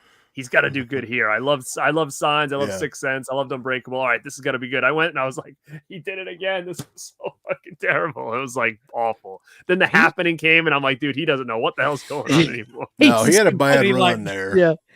He's For a good at while. making trailers, though. That's where I find that he always gets me intrigued by the trailer. I'm like, oh, I think this might be a good one. And I think he's still doing that. I haven't seen Trap yet, but the trailer, I was like, dude, this looks awesome. He's coming back. And then I'm hearing that it was like, some people said they loved it. Some people said the biggest piece of shit they ever seen. So I just think he's got issues with, is he so worried about the swerve? I don't know what his issue is anymore. He kind of worked himself into a shoe, didn't he? Where he now has to like constantly have like a twist. And when he doesn't have a twist, people are like, where's the fucking twist? When he does have a twist, people are like, that twist sucked ass. Like, I think that That's overall, screwed. he's a good filmmaker, but he doesn't know how to, like, the last act of the movie every time is awful. Yeah. Like, he can't end the movie. Yeah, he's horrible at that. And Yeah. he's horrible at like, I don't know if it's maybe like coaching actors or whatever, but like, I've noticed in a lot of his films, the acting is awful. It's just atrocious. Like Old, go watch that movie. Oh, God. Oh yeah, telling yeah. you- That was weird because you never know when you see how bad it is. You're like, is this on purpose? Like Mark Wahlberg's performance in The Happening is like comedic, and like there's a Yep. scene where like you see the boom mic coming down, and I'm like, is this like a joke or something like on us? Like what Maybe is it this? was like, I don't know. It's like, because- weird. Yeah, he's like, Like there's "Take no it way easy." Mark Wahlberg acted that way. Didn't that thing make a ton There's of a- money when it came out, too? I think it did very well. Well, dude, the trailer was sick. All of a sudden, the trailer's like the scariest movie you've ever seen. And all of a sudden, this fucking body is like it's rain coming down the sky. I'm like, what is this? This is insane. And you went to go see it, and you're like, what the hell's going on? They show that scene for like a second, and the rest of the movie, it's like wind on the freaking leaves or whatever. The Like, biggest joke of that movie, though, was having fucking Mark Wahlberg be a science teacher. I'm like, talk about miscasting. He's like, come on, guys, take an interest in science. And you're just Oh my like, what? Somebody mentioned, the though, worst. I don't remember if we did this or not. 2002 would be a good year to go back and do one of these year in reviews on. Hey, actually, it's funny you say that because I started a year in review series, and I've done 2000, 2001. I was hoping to get 2002, 2003 in before we did this show, but I didn't. So, I mean, we can go back and do that if you want to continue this. If people like it, we can just continue the series that I have already and just either do it by twos, like two years at a time. And then 2004, since it's 20 years from where we are, we can just leave it as its own standalone. I guess we'd have to see how many movies came out, but I'm willing to continue to do it this way. And we've done, since we started the show, so the very first episode of Dead Pit was a 2005 year in review, and this was like in 2005. But like, we've got a collection up on the Patreon page that has, like, because we did retro ones too. So, Uncle Bill, how many years have we done so far? Including this one. Oh my God, I have no idea, man. This is 25. 25 Wow. years. That's fucking. I would have That's- never guessed that amount. No. Yeah, the collection on the Patreon page, you can go back and it's like some of them was video, a lot of them was on the original radio show. So I thought that was kind of interesting that that's part of a collection now on the Patreon page. But Garrett, what do you got coming up on Born to Be Rad the next little bit? Promote some stuff here. Yeah, I have a couple videos in the can already. I'm just editing them and we'll put them out. You'll see one on Saturday. So CK and I just recorded one the other night talking about the importance in the horror DVD collecting for two releases, and that was Monster Squad and Night of the Creeps. So we talk heavily about when those things hit DVD and how huge that was for us collectors. And we kind of tell the backstory, and there's some cool little tidbits we were able to uncover about those editions, which is pretty cool. So if you like kind of physical media history talk, definitely check that out. I also did another one on physical media history talking about the story of Fright Night 2 on physical media. What came out, why it hasn't come out again and just the story behind that. And it's got a lot of cool, again, tidbits, and there was some research done and whatnot talking about that. And definitely is one to check out, because we also kind of touch upon where it is now and if we think we'll ever see it again. And I have a special guest on that one as well too, so you're going to want to check that out. That one in one of those will drop Saturday. I'm not sure which one yet. I'm still kind of working it out, but come to find out, Night of the Creeps anniversary is today. So I'm thinking maybe that one would be a good one to put out this week because of the anniversary that it just had. So, I mean, I guess it all depends. And then I got, like I said, I was going to do the 2002, 2003 year in review show of the best of 2000s horror. And always something coming up. But those are the big three that I'm working on right now. Well, I know that on the Dead Pit channel, we've been doing a lot of videos and streams and stuff about this time period, 20 years ago. Last week we did on the Friday Night Live show, the Fangoria's 101 best horror movies you've never seen. It was a big book that came out at the time, covered all those. Also did our first horror convention. We did a video on that where we actually found video footage from that show, and that one's really cool. But you and Uncle Bill have got something planned coming up this fall about another big thing that came out around this time period. You guys want to talk about that? Yeah, I think it's actually perfect timing too. We have discussed it and we have been kind of putting it off a little bit, but now is like the perfect time, because 20 years ago, this October, Bravo released that show, 100 Scariest Movie Moments. And UB and I think last year did the Shudder one. Remember, we broke it down and we did every Sunday night, we do like a different episode talking about their list and then us kind of critiquing their lists. And it was actually pretty funny if you guys want to go watch some of those episodes, because, there's a lot of stuff on there that we were really confused on why they fell in certain spots, certain things were missing and whatnot. But bring it back 20 years to the Bravo one, which I think was kind of the originator of this whole thing. Oh, and yeah, I think it's going to be cool to talk about that 20 years ago, what they thought the 100 scariest movie moments were. And we'll kind of critique that as well and see if we still kind of agree with them and whatnot. So it's definitely going to be cool to go back in time, because I'm sure UB remembers when that came out. That was a pretty big deal. Yeah, I mean, first of all, I can't believe that was 20 years ago. Fucking Great. Crazy. But that was like one of the first ones like that I remember. The big, talking heads listing down kind of shows of of horror movie moments and things like that. And I know I've watched it. Luckily, I can't remember any of the placements of anything except number one. I do remember what that was, but that's going to be great, because I'm going into it completely kind of like blank as to what they did around that time. And so many movies have came along now, but I'm curious to see if that time capsule, what they saw as being like the scariest movie moments. And those countdown shows are always fun, because you get to see somebody else's take on films that you've talked about, 100 times usually. So that'll be great. You know what I think is going to be fun about this one? Yeah, I think what's going to be fun about this one is one of the biggest gripes we had with the Shudder one is that now in 2024, they're going back and talking about these movies, but we live in a very different world now. So everybody was very nervous, right? Remember when they talked about Last House, they're like, it's got these movies, it's got these scary parts, but we don't condone this movie. We was where we don't like it anymore. But I think that was where the whole thing, I'm a good person. I just want we're to know. We're still good people, even though we're talking about this and Cannibal Holocaust, but we're good people. But 2002, it's going to be this movie rules. Everybody's That's going exactly to be what it'll be like. Down with it. That's what I think is going to be the most exciting, is to see how hyped they talk about these movies, where now I think people will kind of try to give you a little bit, but not be too excited about Last House or I Spit on Your Grave or whatever. But back then it was it was awesome. Yeah, this will be a different energy. This was back when everybody didn't get offended at any little thing. Right, 100%. So that's going to be the funnest part, I think, going back and doing that. And again, 20 years, it's just nuts to think about. 20 years ago this October, that thing debuted. So it's going to be a fun time. And we're going to do it every Sunday. We're going to do parts, and it's going to lead from the end of September all the way to Halloween. So I think it's going to be about 5 to 6 shows, so it should be cool. Very cool. And another series we're doing is coming to an end. We've got 2 more of these shows coming up. The next show is on this Sunday, the Cruel Summer Slashback, man. Unfortunately, summer's coming to an end.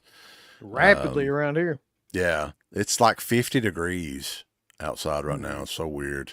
But anyway, we're taking a look at, I don't know if these are a couple of bangers or not. What do you think, Uncle Bill? I don't think they are. Oh, baby. Let me tell you, though, they may not be bangers, but they certainly are like unique. I will say that. Yeah. Yeah, we're taking a look at Axe from 1973 and A Day of Judgment from 1981. Oh, Have you watched Axe yet, by the way? I tried to watch some of it. It reminded me a lot of Silent Night, Bloody Night, the opening part. I was like, what the fuck is this? Dude, you just gotta keep watching it. Keep it on. It's so bad. What's bad is it's like, it's only like 60 minutes, the movie, but the opening credits are like 4 minutes. It's like Crazy Fat Ethel bad. That's what I could say about it. Like that's Is it got like a lot of closing, like 10 minutes closing credits? It probably does. Yeah, it's barely a movie. But yeah, you know what you got to talk about when you're talking about these slasher movies you guys have been doing? It's you're just gonna say we've been watching bangers after bangers after bangers. After bangers. You know, Seamus does follow us on Instagram. We're sort of the big deal. Because you're doing the banger reviews. The Celtic Warrior. And also, you knew I was going to do this, didn't you, Uncle Bill? I did. Into the Pit, themovie.com. We have the only remaining copies of this thing on DVD. Signed or unsigned. Get yours today. Into the Pit, themovie.com.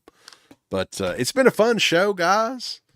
I appreciate everybody joining us on here. We've had quite a crowd in here, and we're talking movies, and we had a pretty good crowd in here. So that's great as well. Also, like, I do want to mention there's a lot of sales coming up. I'm not certain on the scheduling of these Vinegar Syndrome sales, but we may do something for that too. I think that's next week. I don't know. Is it? I don't know what they're doing exactly. Maybe they'll send some emails out and let us know. Their marketing department sucks about that sort of thing. But well, I helped them with the sale, so I should probably know this. It's the Rad Summer Sale, right? Or the Rad Labor Day Sale. The Rad Labor Day Sale, yeah. Yeah, so I should probably check on it to see what's going on with that. Yeah. They're $100. I'll talk to my boys over at Vinegarson and ask them about that Rad sale. There you go. VNC. Yeah, we'll try to be extra radical for whatever that sale is. We'll see what we can wear, right? Uncle Rad might show back up. Who knows? You never know. Who's to say? One thing's for sure, nothing for sure. That's right. The only thing for sure about Uncle Rad is he's rad, and there's nothing that's for sure. Yeah. Uncle Rad should like rappel from the fucking wall like Sting and just laying in the seat. I wish I could figure out how to do that. I mean, I wish Uncle Rad could figure out how to do that. I mean, then maybe you can do something in that addition that you're still working on. Can you hook a cable up? Yeah, I gotta knock the ceiling out next. That's like a double decker. He's going up. Yeah, he's going up. There'll be stairs, and up above you is where all your movies are. You've got like a second story. Yeah. It's like a ladder that goes up. That'd be so revolving sick. Shelves and shit. Yeah. But yeah, Bat cave. Guys, I appreciate everybody joining us on here, everybody in the chat and everything. Also, I don't want to forget about this. Lots of stuff to promote. The debut of the Euro Crypt podcast is on Saturday night at 8 p.m. And the special guest, Mahaya's favorite son, Jay Real, is going to be on there talking about 3 movies that he has never seen. I think they're Euro or cult or crypt related movies. So look, Dirk, I'm going to tell you right now, buddy, you need to get me on that show. Like, I want to be on Euro Crypt. Uncle Bill's special guest on the next show, maybe. Come on now. So, we appreciate Dirk and Darren both doing the new podcast and keeping Saturday nights, fresh and popping. So, didn't want to forget about that. But Born2BeRad.com, check it out and be sure to check us out. We're over at deadpit.com. Yeah, yeah. I'd like to tell people, thumbs up the video, Uncle Bill. Would you? Yes. Thumbs it up with violence and fury and just love everything about it, right, Uncle Bill? Yeah. You hit the heart button, then you hit the ass button, then you hit the go fuck yourself button. Follow that up with the I don't give a shit button. There's all kinds of wonderful shirts over at shop.deadpit.com. Simply the best horror shirts. On TeePublic, there are others, but they all suck. You can get some Dead Pit radio shirts. You can get Last South on the Left. The Hills Have Eyes. Texas Chainsaw. Oh, wait, you can't say Texas Chainsaw. All kinds of shirts, folks. You're gonna love them. Shop.deadpit.com. Special thanks goes out to our supporters on Patreon. Do you know what kind of stuff you can get on Patreon, Uncle Bill, starting at only $1 a month? What's that? Access to every Dead Pit show since 2005. We got almost 200 fan commentaries that we've done over the decades. We have a literal jukebox full of songs and thousands of reviews. I don't even know how many shows are up on there now that we've done over the years. Hundreds of thousands.